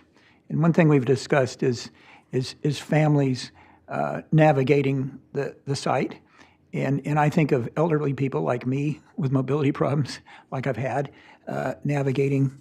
And if we could go back to the site plan that was up there before. It appears anybody that parks in those 50 spaces, except for the employees, any customers, they will then have to cross where the traffic goes into the queuing, and possibly they'll be going through queuing if it's very long. Would it be possible to relocate the parking essentially where your queuing road is now, and put your road where the parking is, since swapping it? So people wouldn't have to cross the access road to get into the restaurant? Moving the queue next to Coyote out? Yeah, just take the roadway that's internal and putting it where your parking space is, and having your parking spaces be internal. Because, most drive-throughs I've been to, I generally don't drive through. I'll stop and go in. I'm old and I like to visit. BS with the baristas, and, I don't have to cross a roadway. I just walk in. Understood. And we're happy to have you as a guest in the drive-through lane or as a park and dine-in. Could we show the site plan one more time? I'm sorry. I just want to point to a couple things. We want a well-balanced site. And a couple things I would point to is we do have options for parking at the southwest corner with some sidewalk access, basically with right between, there's a trash enclosure and our building. And then there's additional stalls to the left of that is essentially removed from the drive aisle, if you will. Our goal is to maximize the parking. Parking is important for us to maintain a well-balanced site. And I think the other potential challenge with relocating any of the parking stalls or modifying any of the parking stalls along Calle Real is there's a significant landscaping setback, if I'm not mistaken. And so I think we basically maximized the distance between the sidewalk. You can see on the screen now, it's almost like a hashed out area, the gray. That's all landscaping, and it's for that reason. We actually would love more parking and the potential for more ability to stack, but we have to comply with the design standards. Maybe my question wasn't clear because I was referring to the existing space you've set aside for automobiles, not the landscaping, and simply swapping the roadway part for the spaces, for the parking spaces. So I imagine it would be the same distance you already have. They'd just be in different locations. So LLG just reminded me, cars have limits on turn radiuses, and so if you were to make that would be a very sharp turn there, and that throat, which is pretty narrow, to be able to then turn into, in essence, drive through all those spaces. It's too tight of a turn. The one on the east. Correct. Thanks. Okay, I've got a request that we take a break prior to public comment, so I'd like to take a 10-minute break.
I turned it off. Welcome back to the March 25th hearing of the Santa Barbara County Planning Commission. Now we will begin with public comment. We have 3 speakers in the room. You can have 3 minutes apiece. We will begin with Lisa Kenyon.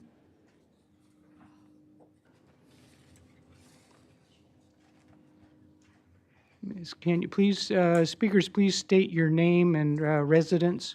Sure. My name is Lisa Kenyon. I live in the unincorporated area of Santa Barbara, 2 blocks behind In-N-Out Burger. Everybody knows where that is. Thank you for having us today. On the top of my whiteboard that's attached to my refrigerator, which I look at every morning, are the following words. Do the good, excuse me, do the good you have the power to do today. I hope I do good for my neighbors today in talking with you. As I mentioned, I just live a couple blocks behind In-N-Out Burger. Carlos, just as a point of reference, the QR code survey you guys have, it's not Goleta. We're in the unincorporated part of the county. I ask that you add an extra set of lenses to your glasses or to your eyeballs. And I hope you'll have taken the opportunity to read all the letters that are in the current comment folder, including the ones from Paul, the 2 Marys, Tom, and mine. There were also 23 additional letters along the same lines with the concern about traffic and the impact on the neighborhood in the SBAR folders that were not, for the right reasons, not brought over here. But I just want to make sure you understand there were a lot of people that have been concerned about the neighborhood going way back into 2022. A very beloved man used to sing a wonderful song. It's a beautiful day in the neighborhood. I'm not going to sing the song. I'll break your eardrums. But instead, I'm simply going to ask, won't you be our neighbor? My fellow neighbors and I have been engaged in the process, like I said, since the first SBAR. And they're all along the same lines.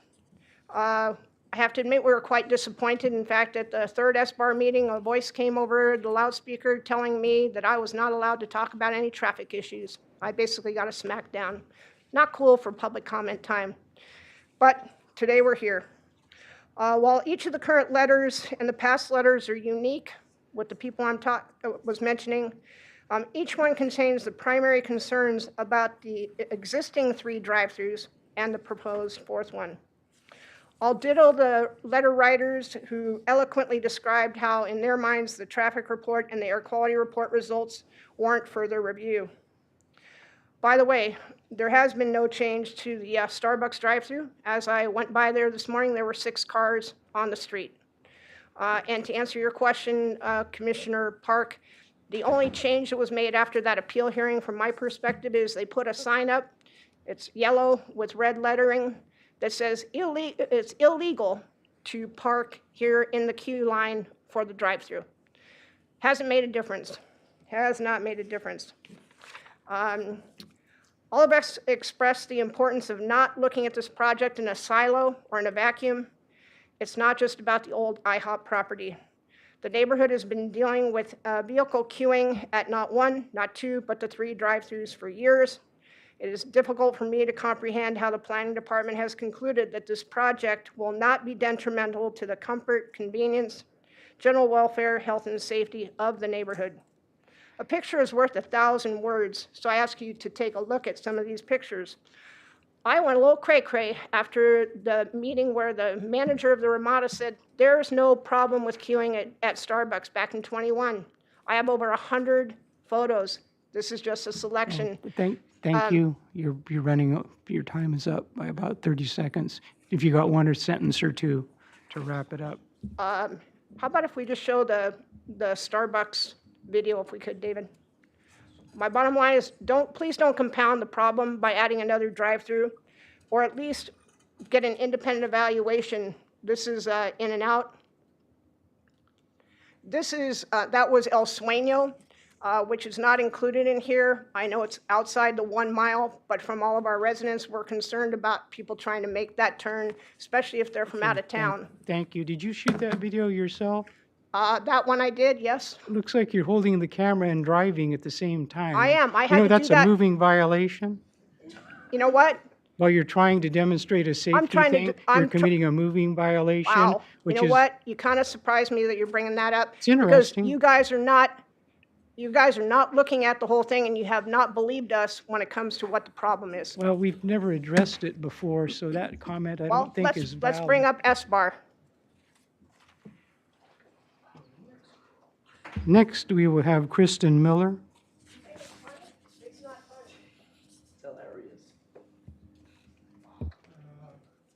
Audience, you're supposed to be respectful, but if you have any comments about other speakers, reserve them. Proceed, Ms. Miller. Good morning, Chair Reed and Commissioners. I'm Kristen Miller, President and CEO of the Santa Barbara South Coast Chamber of Commerce, representing businesses from Goleta to Carpinteria and 75,000 jobs in the region. I'm here today in support of the proposed Chick-fil-A project at Cayo Real and Turnpike. From the Chamber's perspective, this project reflects several things we consistently look for in a healthy local economy. It activates a long vacant commercial site, it brings private investment into an established corridor, it creates jobs, it expands access to goods and services for local residents, workers, and families. And it has the potential to generate meaningful ongoing economic activity and taxable sales. Just as importantly, this kind of project that helps reinforce the vitality of an existing commercial area. A successful business like Chick-fil-A on this currently underutilized site will support the surrounding district and continue and contribute to a stronger overall business environment. There's very real demand for drive-through locations on the South Coast, and the environmental emissions studies support this use. A county location here would better serve the county's economic vitality goals while keeping commercial activity close to where people already live and travel. Lastly, a timely approval of this project is key to improving the reputation of the county's business climate and story. From an economic and business community standpoint, this is the type of investment we should welcome. For all of these reasons, we respectfully urge your approval. Thank you. All right, thank you. Next and final speaker, Drew Wakefield, Final in-person speaker. in person, correct. Commissioners, thank you very much for allowing me to come and speak. My name is Drew Wakefield. I am third generation Peabody, La Colina, Santa Barbara High School. Once at dawn, always at dawn. I currently live over by Hollister School. I'm in the area all the time, and this is 100% what our community wants and desires. I also have Wakefield 805 Radio, AM 1290, FM 96.9, streaming live around the world at Wakefield805.com. You can smile because this is about community, right? This is about opening up an opportunity for a great, wonderful, incredible business that's going to serve delicious, affordable food for our community. San Marcos High School students, La Colina students will probably come over, and so many people are going to be able, they're going to walk to Chick-fil-A in the neighborhood. A lot of seniors, there's bus coming to and from. It's going to be easy. Cars, the electric bikes out of here. Who knows? Maybe even people will go back in the days and they might ride horses over to Chick-fil-A. The bottom line is simply this. This is a successful, very successful, extremely successful business that our community desires. If we do not want success, let's go down State Street. Let's look at what State Street has given us. No success, which means what? Less tax dollars. Chick-fil-A, Santa Barbara, that I know very well because they are in the community. They sponsor, they give, they donate to the schools, to the universities. They hire young people, high school students. They hire City College, University, Westmont students. Go Warriors. They hire young mothers. They hire people not just to hire them just to deliver you food. They bring your food, they deliver it to you, and then what do they say when you say thank you? It's my pleasure. Why? Because it's their pleasure to work for Chick-fil-A, where they're going to be taught, they're going to be mentored, they're going to have opportunities to expand their growth, to go just from an actual worker, maybe into a supervisor role, maybe into a manager role, and then hopefully someday, like the owner of Chick-fil-A, Santa Barbara, Travis Collins, a Biola University grad, that's going to be able to move into being an actual owner. What a great, wonderful, incredible company it is to have in our community that most of everybody in our community really wants. Now, it always gets down to time, energy, resources, which does what for business? It means money. For the county to have more money, here's what I would recommend. A couple quick things. I am looking at the time. We should just go ahead and pass this immediately today, put shovels in the ground, clean up that area, and as soon as possible, we should all go join each other and eat more chicken. Thank you very much. Thank you, and no charge for the commercial for your radio show. Thanks. Now, Mr. Villalobos, could we go to the online? Again, for those of you online, raise your hand if you'd like to speak. Right now, I see one hand raised. Mary O'Gorman. Okay, the proverbial, can you hear me? Yes. Hello? Okay, good. Wow, so you have a letter from me, several pages. My intent today was just to raise a couple issues that I either hadn't focused on enough, but I have to say I'm a little shaken up because once again, I feel like I'm at a hearing for, I don't know what, like a fast food freeway, or, I mean, we're talking about a neighborhood. You guys are here for a conditional use permit to find that the project won't be detrimental to the comfort, convenience, welfare, and safety of the neighborhood. Not whether Isla Vista kids can come over here at night. They're already clogging when they go to In-N-Out. Anyways, it's just, this sort of is a microcosm of what our neighbors feel these days. The project is not, shouldn't be exempt from VMT. The lot is about 60 to 65,000 square feet. The lot, as we heard ad infinitum today, is directly related to the drive-through. There's drive-through lanes. We're creating a new lane on a public street just for them. So vehicle miles traveled would seem to be something you would want to know more about. And then, you know, I think the biggest thing is really the inadequacy of the environmental review. Previous to drive-throughs there, I looked back at 1995 last night in the archives. In-N-Out Burger had an MND done. Starbucks had an MND done. And to quote from the Starbucks report, that as a result of this project, significant but mitigable effects on the environment are anticipated in certain categories, air quality, hazardous materials. And so understandably, more extensive environmental review was done. Planner cites part of the exemption based on Eastern Goleta Valley Community Plan. And as someone who was integrally involved in that plan, I can tell you that having drive-throughs, and especially 4 of them, was not what was contemplated. And so for all intents and purposes, that plan, sadly, is in large part moot. 2015 Eastern Goleta Valley Plan anticipated, I think it was several hundred housing units, not 4,000 to 5,000 as we have now. There was one policy in that plan that I think is pertinent, and that is that it was changed from highway commercial to C2 precisely because of a desire to move away from freeway serving uses and to allow for, quote, community-oriented commercial development and services. That's all we'd like to see. And we'd also like to not be gaslit as much as we have been for 5 years, whether it's by county staff or decisions. Please, is there somebody that can help us? The cities of Goleta and Santa Barbara prohibit new drive-throughs. That's why everyone in Goleta wants one here. Do we need to annex to Goleta to get any kind of just responsiveness to our concerns? We're not making this up. We don't like coming here and having to address issues that we've been talking about for years. I'm on an HOA board here. People who are very intelligent have asked me, what do you mean they're going to put another drive-through in? How can they do that? So we don't have staff. We haven't had 5 years of conversations with county transportation planners that it sounds like the applicant has had. That's great. One visit out here, to talk with neighbors would have been nice. And again, I do not see how you can make a finding that this is not detrimental to the comfort, convenience, welfare, health, and safety of the neighborhood, okay? So thank you very much, and whatever, thanks.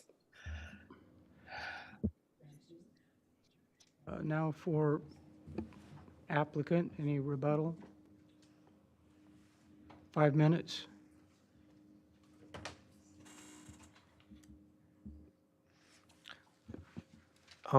Mr. Chair, I did have another hand up. Oh, there's another hand up? Okay, sorry. Okay, final speaker. This is the final? Suzanne Stirs, and I don't see anyone else with their hand up. Hi there. Thank you for the time. I'm a resident of North San Marcos Road, and I just, would ask that you consider also the new development that's going in on the other side of the freeway. There's a bunch of additional units that are going to be built in the near future. And so just the impact that all of that development will have on the existing infrastructure, and to be adding an additional drive-through in the community is just going to have increased impact to our daily life. There's already safety concerns with driving through that area. I don't have anything against Chick-fil-A. I think it's, provides a good service. I just think in this situation, I don't think it would be the best for the residents of the area. And I feel like, there's some condos in the area, and it feels like it's just the easiest place to put it, and maybe disproportionately affecting lower income residents. And so I ask that you consider the impact that this development will have on the residents of the area, and just that there might be a better use of that space for the community. Thank you very much. All right, thank you, and I apologize. I wasn't intending to try to cut you or anyone else off. So with that, if we can go to applicant for rebuttal, you have 5 minutes. Chair Reed, commissioners. Okay, a couple of things. VMT screening.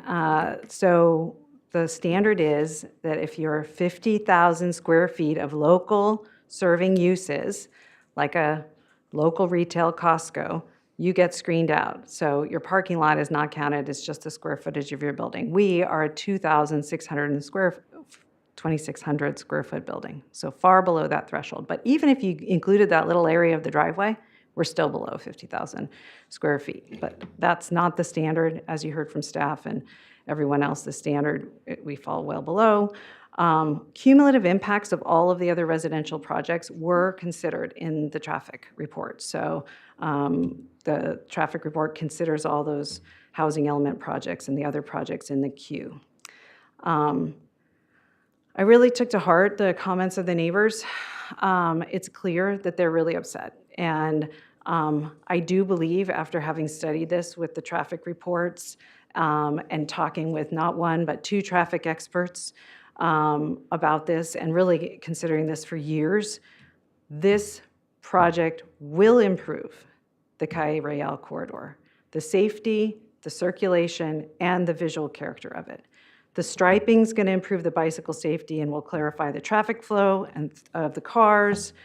Additionally, for the neighbors, during the break, our traffic expert went and measured the queue for in and out. Just for your information, it is a total of 34 cars. 32 cars is the length of our queue to that pink line, right? So 34 cars is what you saw in that photo, plus the ones in the street, all right? So for all the reasons that I explained, we have more than sufficient room on our site, plus, frankly, we have better operation, and we will not have impacts to the street. We're also going to really improve the visual character with all of the landscaping, and the drive-through is critical. Like, I don't want to get confused. I heard some of the comments. I want to make sure everyone understands this site works because the drive-through helps make it work. What you heard from Carlos is you would need a sea of parking for like a shopping center for this to work with it, if it was just a standalone restaurant. The drive-through helps us manage the flow and avoid any impacts to Chick-fil-A or to Calle Real from this project. And it doesn't work without it. So I'm going to let Carlos end here with the last little bit. But it is my I am very sympathetic to the neighbors. I do think that there may be some issues at other sites. I think that this project improves things on the Strip. I mean, we've done what we can, both for the Starbucks, but then also for this other site. And I do think it will reduce the queue when people see a completely operational site in one place, right? They're not going to be in a standing line on the other side of the street. So with that, I'll leave to Carlos to close us out.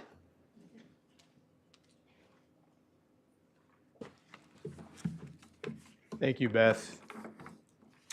Just a couple notes to close out and maybe address the concern from the neighbors. I don't see her here anymore, but Lisa Kenyon and Mary O'Gorman acknowledge fully that you are a neighbor and you are a nearby resident.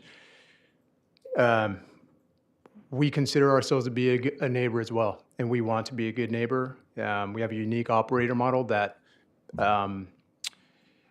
is one that allows our operator, or basically expects our operators to be highly involved in the community. So they're involved in the community, they're a neighbor as well, and nobody wants this site, this project to work well and to work safely more than us. We have a vested interest in making sure that it works well, obviously from a business standpoint, but also from the community. We don't want neighbors complaining, we don't want the county getting emails and complaints from the neighbors. That's the last thing we want. It's the last thing we want to put on our operators to run the store. We want them focusing on providing a great service to the community, providing good food, great hospitality, and a safe site.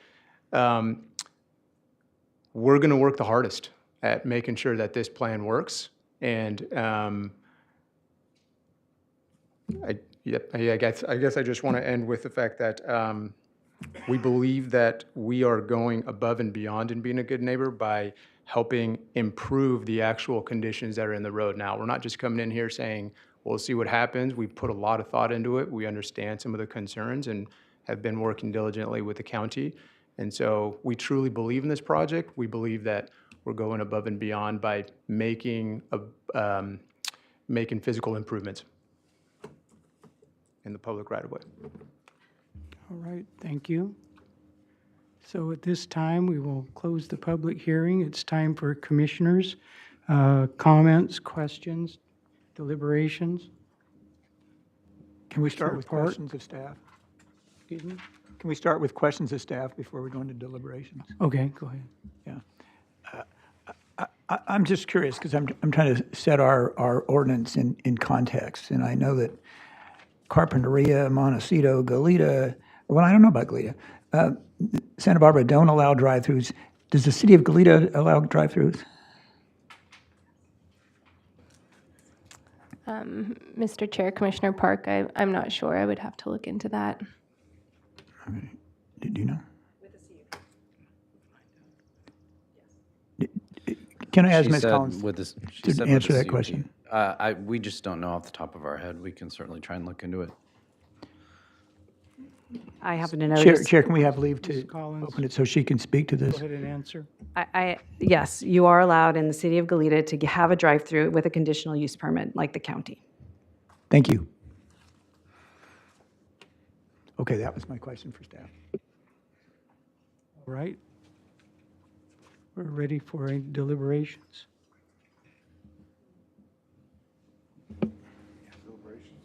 I'll go. Commissioner Martinez? First, I heard the nervousness of the neighbors, and want to compliment them on even taking the chance of even standing up here and saying what your thoughts are, and that's what this process is about, and I hope you never feel excluded from it. That's why I'm on here, to hear from those people and from everybody. But we have the applicants, and everybody has their turn, and we have the timing up here, but I just want to say that aloud first. I agree with Chairman Reed that, the outburst from the gallery doesn't reflect upon our impressions upon what you're saying to us. And looking at this, I thought that the neighbor who came up with the picture of the way the Starbucks is looking, and that there does seem to be, at least in the picture itself that was presented, that despite their queue, which I'm interpreting as the way that the cars come in and go through and get their drive-through drinks and so forth, that there is going to be some kind of a situation there, and in regards to the traffic itself. And this is what comes to mind. If I'm getting off and I'm getting off the freeway and I go on the turnpike and there's already a backup on Starbucks, how am I going to know that I can go around? The only way I can know that is from experience. And there's nothing that tells me that otherwise. And I'm saying that because I still go through that problem when I'm trying to figure out which exit is in and out on when I come to these meetings, or if I'm trying to figure it out, and I count myself as one of those people that's going up and down the corridor of 101 and looking at my app to say, okay, well, where is the next Chick-fil-A? So I do think that there's going to be a concern there about this traffic. But that concern is kind of lightened by the fact that as I'm looking at the satellite view of where this location is, it's not hitting necessarily at least from what I'm seeing, and I can be corrected, I may be corrected right here and now, that it doesn't hit the neighborhoods directly. It hits a lot of the community, like the county portions and so forth.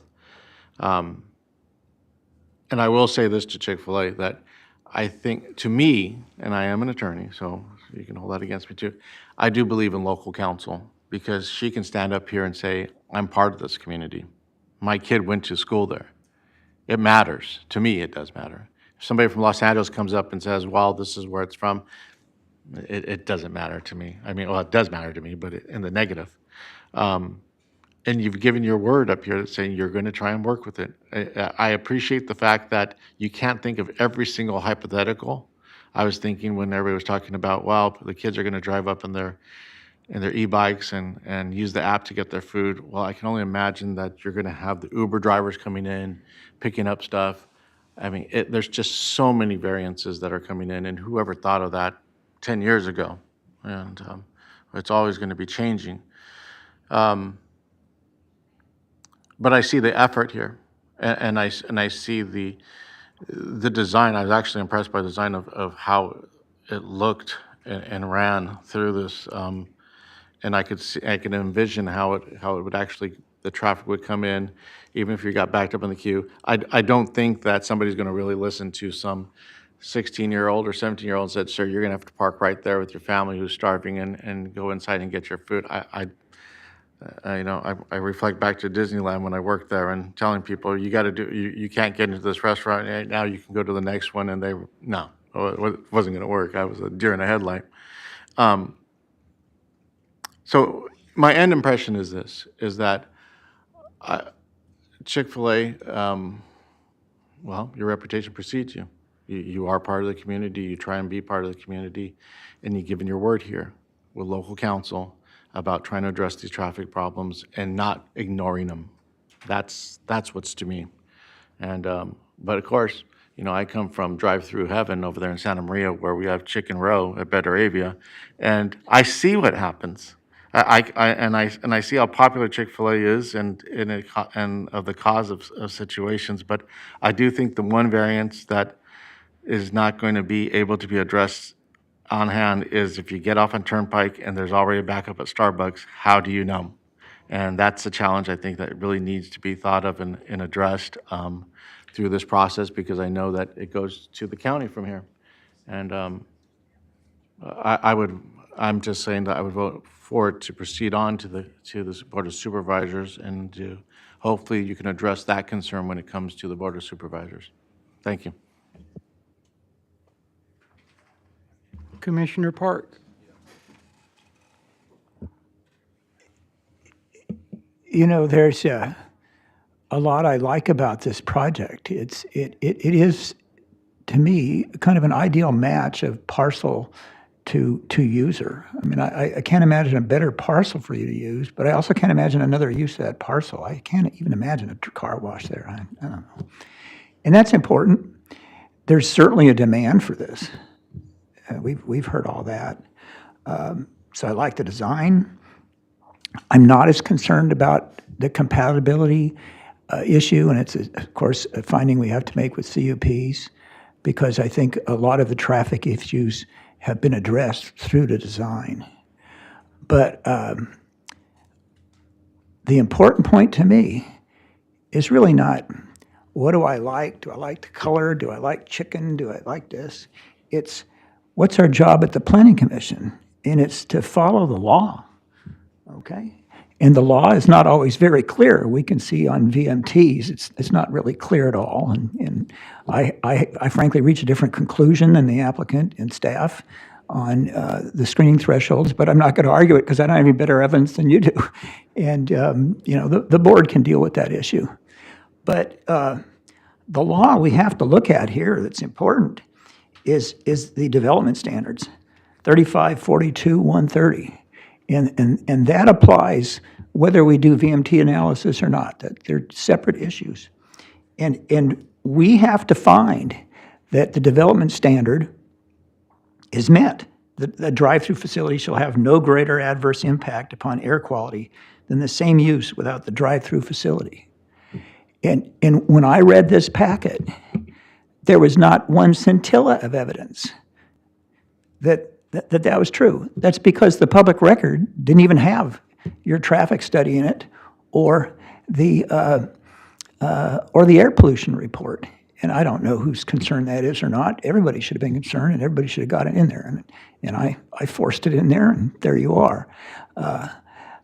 You'll thank me for that, but you won't thank me for what I say next, which is I still don't think you've met the standard of evidence I have to convince me that this will have no greater impact, being a drive-through facility, upon air quality than the same use without the drive-through facility. We just don't have much in front of us. We have some speculation that's in argument. We do have maybe 2 sentences that address this in the air pollution report, and they refer to a trade magazine which has a study which has not been presented to us. It's not in the record, so I don't know what anybody has by way of science, even if it does exist. And, you know, we can all come up with anecdotes about why it might do this, why it might not, and some of it's confusing. We bought my wife a Honda 2 years ago, and the gosh darn thing turns off every time I take my foot off the brake and come to a stop, and then it comes back on again. So, you know, if it's in line, do we say, oh, that's a good thing because, you know, these manufacturers and the federal government have determined that that should happen with cars so they wouldn't pollute as much. But, you know, if it's in line queued up at Chick-fil-A, is that a good thing that it turns off, okay, and doesn't create emissions? Or is it a bad thing because your own report says it's a bad thing for cars to park and to have their engines turn on and off? We just don't know. I can't make that finding. Good people here at staff, great people on the applicant team. What I want to do is continue this and give you some time to give us some real evidence so I can make this finding. And if other commissioners would agree with me, I would move to continue this matter for the time that they could do that. Because I think eventually I'm going to vote for this project. I'm not going to vote for it today. Commissioner Ford. Said that with a tone. No, I'm Let's see, I'm very conflicted here, as I think probably all of us are, because it's clear that Chick-fil-A has done an amazing job of working hard to try to eliminate the street spillback. The site layout seems very creative and responsive, the queue design, et cetera. I do remain concerned about the air quality also, and I would support additional environmental review. I also feel just conflicted because Chick-fil-A is extremely reputable, popular, and as I said, responsive. And so it would seem to me that they would be willing to be responsive to ensuring that this is a win-win and leaving no stone untouched or unturned over, and give us greater confidence that this will not be an issue regarding environmental quality. Additionally, my own preference is that this restaurant would be a walk-in, park-in only. But that's my opinion. Just don't want to feel that we left any stone unturned. That's it. Commissioner Cooney? Thank you, Mr. Chair. This has gone a direction I didn't anticipate, but it's been my practice consistently over the time I've sat on the commission to pay attention to the commissioners' choices from the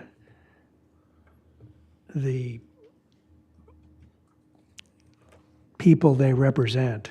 And my fellow Commissioner Park does not make motions to further consider things if he feels otherwise. I've seen him do that many times.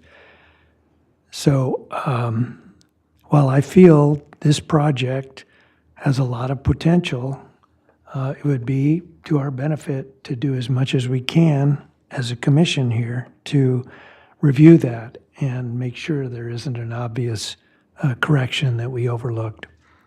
So rather than saying I vote for or against, I would say I would agree with commissioners who propose that we continue this for further study.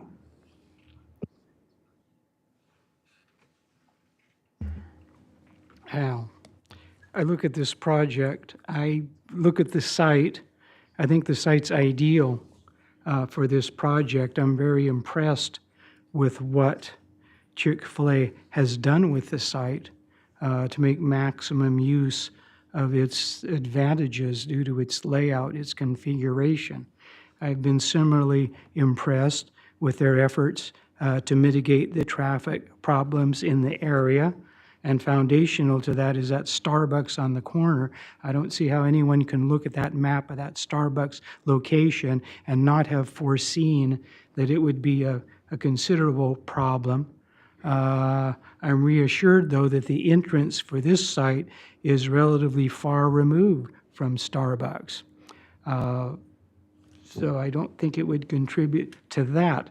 I am similarly, impressed with the efforts I have seen on behalf of Chick-fil-A in accommodating community needs, particularly with their efforts to improve traffic flow and situation at their State Street store. And I'm confident in the event they needed to make modifications to the plan at this location, they would continue to operate to that standard. So my feeling is the only thing I would really be willing to support would be to approve this application today. I would not support continuing it. I think if we seek continuance again and again based on something we will find that no project is perfect, and we will be continuing them ad infinitum. So again, my feeling is I'm prepared to support approving this today. I would not be in support of continuing. So.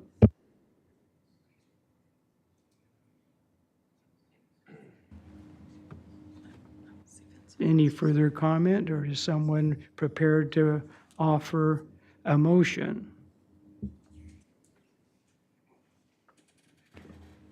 Yes, I will, because I want to give the applicant a chance to get approval, and I can't vote for it today because I don't think it met this standard.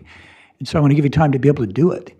I can pick a number out of the hat, 90 days, 60 days. I don't know what the applicant wants. And Commissioners, if you could just help staff and myself, when you're asking for more environmental review, are you wanting additional studies? No, I got to mince words here. Yeah. When I think of environmental review, I think of formal environmental review under CEQA. Mm-hmm. And I think it is staff's position and the applicant's position, and I'm not going to argue it, okay, that our thresholds, our screening thresholds, cause us to reach the determination that there need not be that there need not be environmental review in the way of a CEQA review, like an MND or an environmental impact statement. Okay, I am referring to the LUDC in the section that has a development standard that a drive-through facility shall have no greater adverse impact upon air quality than the same use without the drive-through facility. And Ms. Collins remarked to me that this is a finding. You know, we can say, well, it's a finding that we've met that development standard. I guess that's a more technical way of saying it. But I'm not prepared to do that. But I'm prepared to give them time so that they can develop the evidence, and anybody else who wants to develop contrary evidence can, and then that we shall receive that evidence at a hearing and make that determination, because that gives them a chance to get a 5-0. Right now, it's not going to be a 5-0. So I would make a motion to continue this to a date that is, do we have it?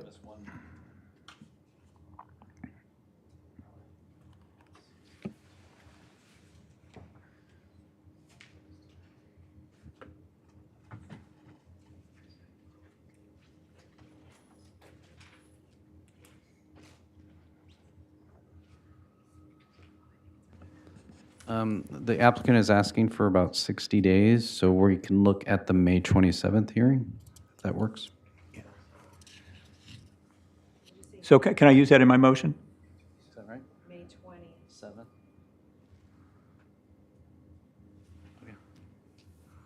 27? Yep.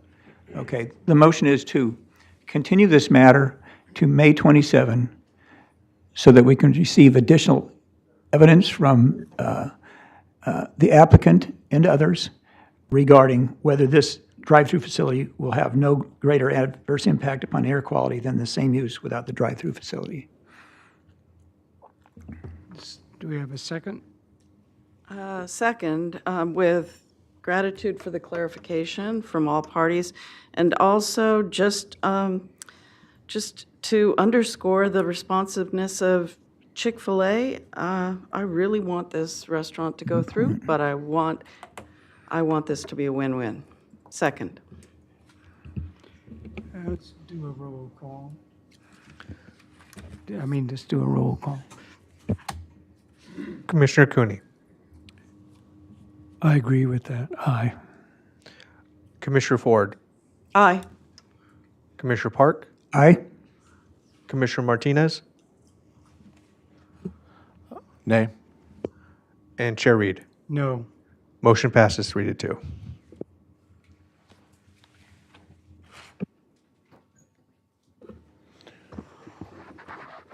So Chair Reed and Commissioners, on the next item, I know it's getting close to the lunch hour. I know there's a desire to break for lunch. I'm hearing from staff that item should be relatively straightforward and simple. If the commission wanted to, I shouldn't say that. I've now jinxed it, so we'll be here all day. If we wanted to just go through that and then end and then go to lunch afterwards, staff is willing to do that. Otherwise, we could take a lunch break and come back. Commissioner Cooney? That would be my preference as well, to finish. I would rather finish now. Me too. Yeah, I think it's a good idea. I don't So think it'll does take a lot staff of time. need a few minutes to prepare, or they're ready? We're ready. Okay, so Mr. Villalobos, would you read the item into the record? Certainly. Hearing on the request to consider case number 23 GPA 6 as well as 23 RZN 6, and to adopt the mitigated negative declaration, case number 25 NJD 6, pursuant to state guidelines for implementation of the California Environmental Quality Act, and adopt the mitigation monitoring program.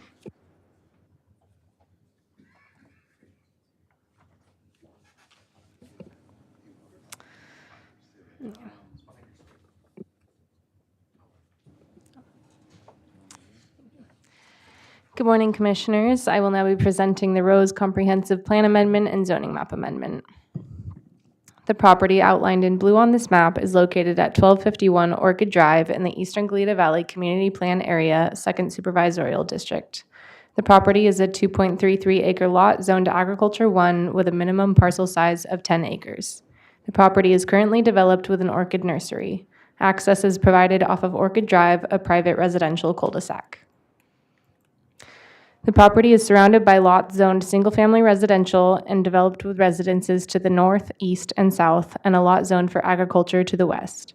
The project is a request for a comprehensive plan amendment and zoning map amendment to change the land use designation and zoning of the subject parcel from Agriculture 1 to single-family residential. No development is proposed at this time. The project site has not always been zoned for agriculture. When the first permits were issued for the site in 1962, the site was zoned single-family residential. The ordinance at the time allowed for nurseries and greenhouses for propagation and cultivation of plants in the single-family residential zone. The site was then developed with an orchid nursery. In 1993, when the Goleta Community Plan was adopted, the site was rezoned to Agriculture 1 when the orchid operation was existing on site. Amending the zoning and land use designation for the site from Agriculture 1 to single-family residential is compatible with the neighborhood. This slide depicts the surrounding zones with residential zones shown in blue, agricultural zones shown in green, and the subject lot shown in red. As previously stated, the subject property is surrounded by residential uses on 3 sides. The agricultural lots to the west are all significantly larger than the subject lot and are accessed directly off Shoreline Drive, a heavier trafficked public road. A more intense agricultural operation on the subject lot would not be compatible with the surrounding neighborhood. The request to rezone to residential uses is consistent with the comprehensive plan, including the Coastal Land Use Plan and the Eastern Goleta Valley Community Plan, and Article 2. There is no development proposed, and future development will be subject to all applicable policies of the comprehensive plan and Article 2. The request is consistent with the purpose and intent of the single-family residential zone district, and the lot will comply with the minimum lot size for the zone. There are several policies in the comprehensive plan regarding the protection of agricultural land. However, the subject parcel is not considered viable for agriculture. The existing orchid operation is no longer profitable, and a larger agriculture operation would not be compatible with the surrounding residential neighborhood. The property is surrounded by residences on 3 sides and accessed off a residential cul-de-sac. The proposed residential zoning will complete a logical residential neighborhood and allow for a clear urban-rural boundary line. A mitigated negative declaration was prepared for the project to study its anticipated environmental effects. No significant and unavoidable impacts were found to occur. Significant but mitigable impacts were found in the areas of greenhouse gas emissions, cultural resources, hazardous materials, and public facilities. Mitigation measures to reduce these impacts to less than significant levels are included in the Mitigation Monitoring Program as Attachment D. Insignificant impacts were found for the remaining resource areas. Staff recommends that your commission recommend that the Board of Supervisors make the required findings for approval of the project, recommend that the Board of Supervisors adopt the final MND and mitigation monitoring program for the project, and adopt resolutions recommending that the Board of Supervisors amend the land use designation and zoning for the lot from Agriculture 1 to single-family residential. This concludes staff's presentation. Staff and the applicant are available for questions. I have a question myself. Were we supposed to do ex parte on this type of application? Yes, okay. Let's do it at this time, ex parte site visits. No, Oh, I'm sorry. I didn't meet with anyone, just drove by yesterday. yeah, I actually drove by last Thursday. I'm familiar with the site, having gone by that area for many years. My grandmother was an orchid person, so we always visited the area. So, now, questions? I do. Commissioner Park. I don't quite get why there's 2 cases and 2 types of zoning, but they all come to 20,000 square foot lots. Anyway, could you explain that for me? Mr. Chair, Commissioner Park, the general plan amendment case is for changing the land use designation, which is in the comprehensive plan. And the zoning map amendment, the RZN case, is to change the zone, which is established by the ordinance, so Article 2 in this case. So even though they have different designations, the 20R1 and the Res 18, they're the same.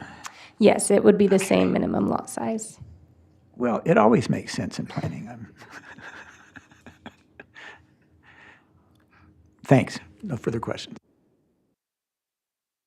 With no other questions, we can go to applicant.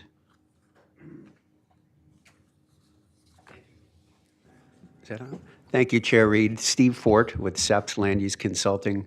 And with me today is owner and applicant Loris Rose. I'll start out by thanking Ms. Brown for helping us get to this point today. And I want to thank David for helping me prepare for the hearing today. Had a little mix up with my presentation. And thanks to you folks for pushing through today during the hearing and getting us in before your lunch break. I have the clicker, okay. Key considerations. The property is only 2.33 acres. Future ag is limited by the viability of what's going on there right now, which is disappearing, the size of the parcel, access to the parcel, and HOA restrictions. The lot size is non-conforming to the current Ag 110 designation. We're 2.3 acres. That requires a 10-acre minimum. The current orchid operation is no longer, or is diminishing in viability, and it is really no longer competitive with bigger operations that are going on around the world. It's not viable for long-term ag use. It's actually mapped. It does have prime soils, as does that whole Orchid Drive neighborhood, but it's actually mapped on the county's GIS and by the state as urban and built-up lands and not prime farmland. The best use of the property really is residential going forward, and it results in a logical and viable neighborhood and a stable limit to urban development in that area. The request is consistent with county policies and the Coastal Act, as we'll talk about a little bit more. And I do want to acknowledge, in the coastal zone, requesting a rezone out of ag, we realize that that's going to get scrutinized and looked at very closely.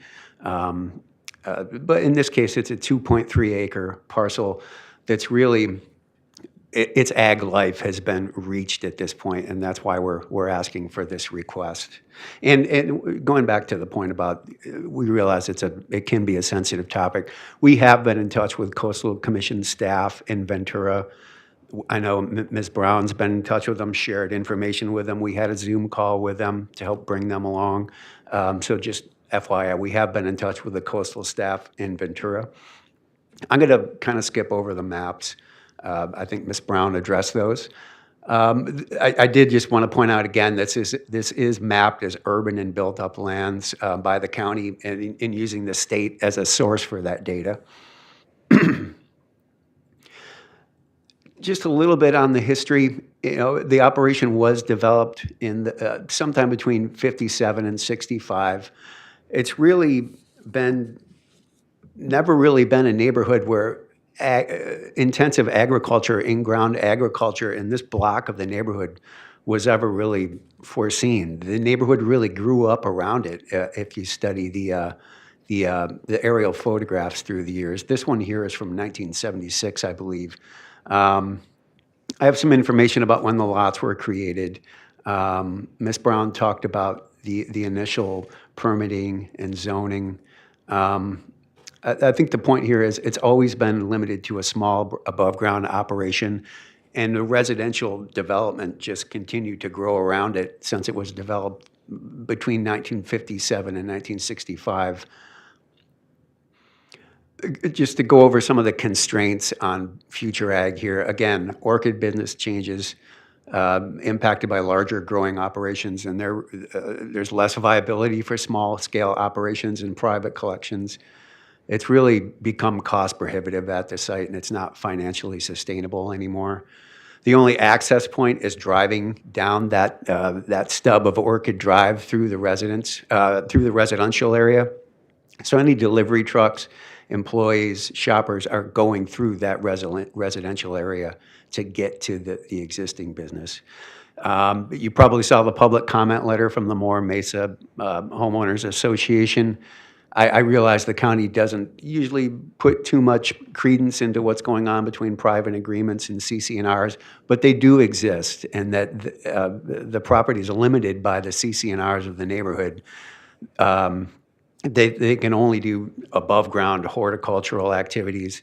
And my experience talking with Miss Rose, it kind of sounds like she's been a good neighbor. The neighborhood has grown up around them. They've kind of tolerated her. They've been friendly. They have a good relationship. But the CC&Rs do limit that it's got to be above. It basically has to be the operation they're running right now to continue there and be consistent with the CC&Rs. They wouldn't allow any in-ground cultivating. I'm going to keep going here. Not too much on ag policy consistency. I think Ms. Brown hit that. But we are consistent with the ag conversion thresholds and the point scoring system that the county uses to determine sort of an initial screening of whether there might be an impact to ag resources. We're consistent with the zone we're trying to get into, the 20R1 zone, in terms of size and being an appropriate use for the property going forward. Again, it's not considered prime farmland. It really isn't appropriate for long-term ag use. Couple of other things. There's no environmental or coastal resources affected, and it does create that logical boundary. It's adjacent to existing residential uses. Coastal Act consistency, which is some of the conversations we had with coastal staff. It does create, they limit conversions out of ag to situations where a stable boundary would be created, which is certainly the case here. We're basically changing the zoning to join the neighborhood around it. And the viability of the existing ag use is severely limited, won't be growing. And again, we're creating that stable boundary, sound neighborhood, and somewhat of a limit to urban development there. And again, the new residential development, which is kind of the flip side of how the Coastal Commission looks at this, it'll be located within and contiguous to existing residentially developed areas. And the key thing too is it's not growth inducing. There is water and sewer in the neighborhood right now. Again, I'm probably starting to repeat myself, but one key thing too is we're not setting a precedent here, I don't believe, and I think you'll agree, and I think staff agrees, is that it's a 2.3 acre parcel that's outlived its ag life. It's surrounded by the residential property. We're consistent and compatible with the neighborhood, and we feel strongly the highest and best use of this moving forward is a residential type of use. We feel like we're consistent with the findings in Article 2, that we're in the general interest, or the interest of general community welfare. We're consistent with the comp plan, the coastal plan, and the Coastal Act, and we're consistent with good zoning and planning practices. And with that, I would just say thanks, and hope you follow the recommendations of staff to recommend us to the Board of Supervisors for approval. Thanks. And we're here available for questions as necessary. Any questions? Commissioner Park? Yes. When we get to deliberations, I want to make a few comments that support your point that this does not create precedent, and I'll explain why, because I had some involvement with the orchid industry. And I'm just curious, Ms. Rose was involved in the industry? Yeah, yep. Yeah. She's the owner of the Cal Orchid that's on site now, with her husband, who passed away, unfortunately, while we were processing this. And your involvement started when? I mean, if you pick a year, can you remember that? My involvement I think you got started. to Oh, sorry. Okay. So my name is Laura Rose. I've lived here since I was 5. I lived brought up in Hope Ranch and rode my horse all over Moore Mesa. Always had a respect for nature. And although I pursued English literature as my major, this love for plants overrode it. And I got a job at a small place up in the Riviera picking cymbidium flowers for King Cheryl when I was just like 22. And loved that aroma of the cymbidium flowers. And my father, anyway, I love plants, loved orchids most. And so I found an ad in the newspaper for the orchid estate, and I went to work for them. And my mother had been shopping there, and I enjoy the atmosphere and kind of controlled rural containment for these beautiful orchids. I met my husband there, and in 1987, we purchased the nursery across the street, Orchids by Rowe. Bob Rowe, who owned that parcel, actually owned that whole street. So when you and your family were shopping there, Mr. Reed, you may have gone down that little road to Orchids by Rowe. Mr. Rowe, because he owned that whole street and all the parcels, just kept selling those parcels, and the houses kept building until they got to the end. And he wanted to preserve that spot, which is our nursery, Cal Orchid, for his son to be able to grow cymbidiums and maintain a modest income for himself. So that's why that was there, and it has that ubiquitous name of Orchid Drive Extension. It's a narrow street. The neighbors love us. I've been the president of that homeowners association before and served on the architectural committee, and I throw the parties every year for the summer social. We get along very well. It's a tight-knit community. Did you have any specific questions to ask me? Well, I welcome you to make appointments anytime. And if you want to have a site selection or a site review, I'm there 6.5 days a week. So happy to show you around all the nooks and crannies of the orchid world. Yeah, are you, Commissioner Park, are you? Okay, I'm glad to have the. Eager to get into deliberations. Okay, well, we'll get there in a minute. I'm not quite ready yet. No, I was very glad. I thought they had an excellent bio of you in Newshawk a week or two ago. Hope the Rose show the Orchid show turned out well. Yeah, my connection with the area, when I was very young, my grandmother was very into cymbidiums, and we used to go at Dos Pueblos when they closed. When they closed, we switched to Santa Barbara Orchid Estate, and actually one of the employees there, a little Japanese guy, when I was probably 7, 8 years old, taught me a lot about separating and propagating cymbidiums. I still have a staghorn fern.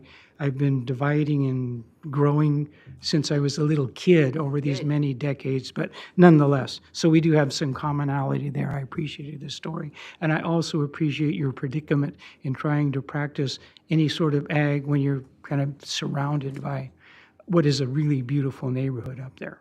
So that's my piece. Now, if we are all ready, we could, do we have public comment? For those of you joining online, raise your hand if you'd like to speak. No hands raised. No public comment. So we will at this point close the public hearing. And we're ready to move to any more questions of staff? No? Are we ready to proceed to deliberations? Sure. If we are, I will take, the hardest part about being chair is I have to wait until everybody else is done to say something. But I'm going to depart from that tradition, and I would like to recommend that we adopt staff's recommended actions on the screen. I'm not going to make you listen to me read them. So we're not going to have deliberations first? We will have deliberations, but I'm prepared to make a motion. I got it. I'll just give you a heads up on that. Any Commissioner Park, I should have. I apologize. Commissioner Park, please proceed. So as I read the staff report, I had a warm and fuzzy feeling that I knew more about this than I remembered. And Bob and John Rowe were great friends of mine. The young attorney that handled that transaction, young then, was me. And I know the site very well. And I hope it came out for you. You know, the fact that you hung with it all this time must mean that it worked out to be a good purchase. So I hope so, because I was tough on you. I know that. But the reason I wanted to speak here is there's a lot of precedent for this. I mean, I know that 5 years ago, if you talked about converting ag to residential, everybody'd go up in arms. And now, of course, now that we need more housing, that's changed a little bit.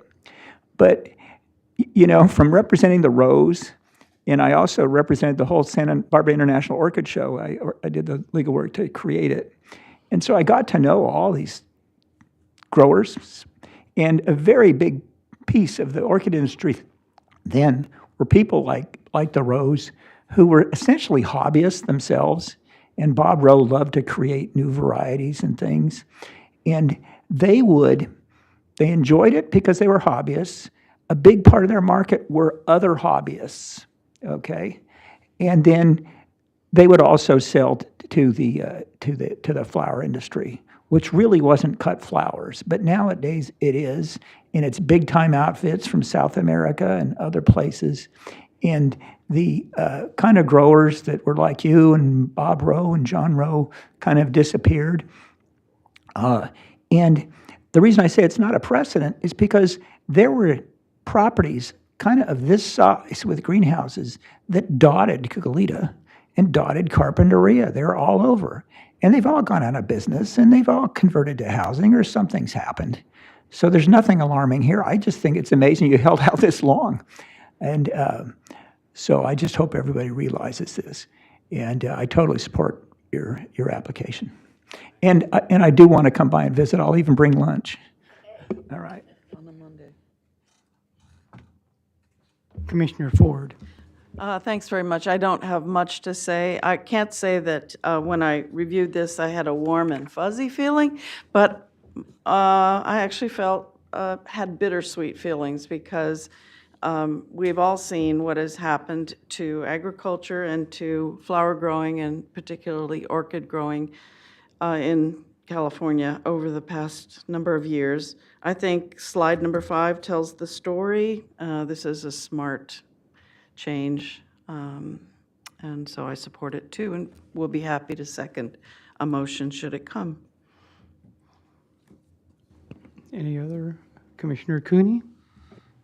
I could talk longer, so I'm interested by the history and the endurance and the presentation. So I'll support a motion to approve this change. Okay, well, getting back, I will make that motion.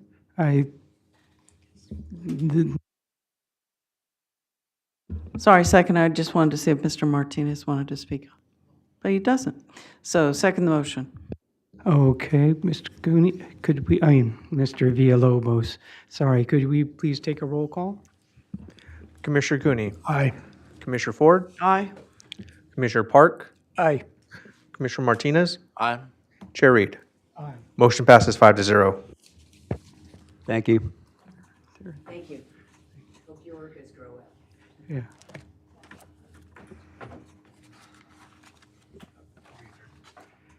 With that, we will be adjourned until April 8th.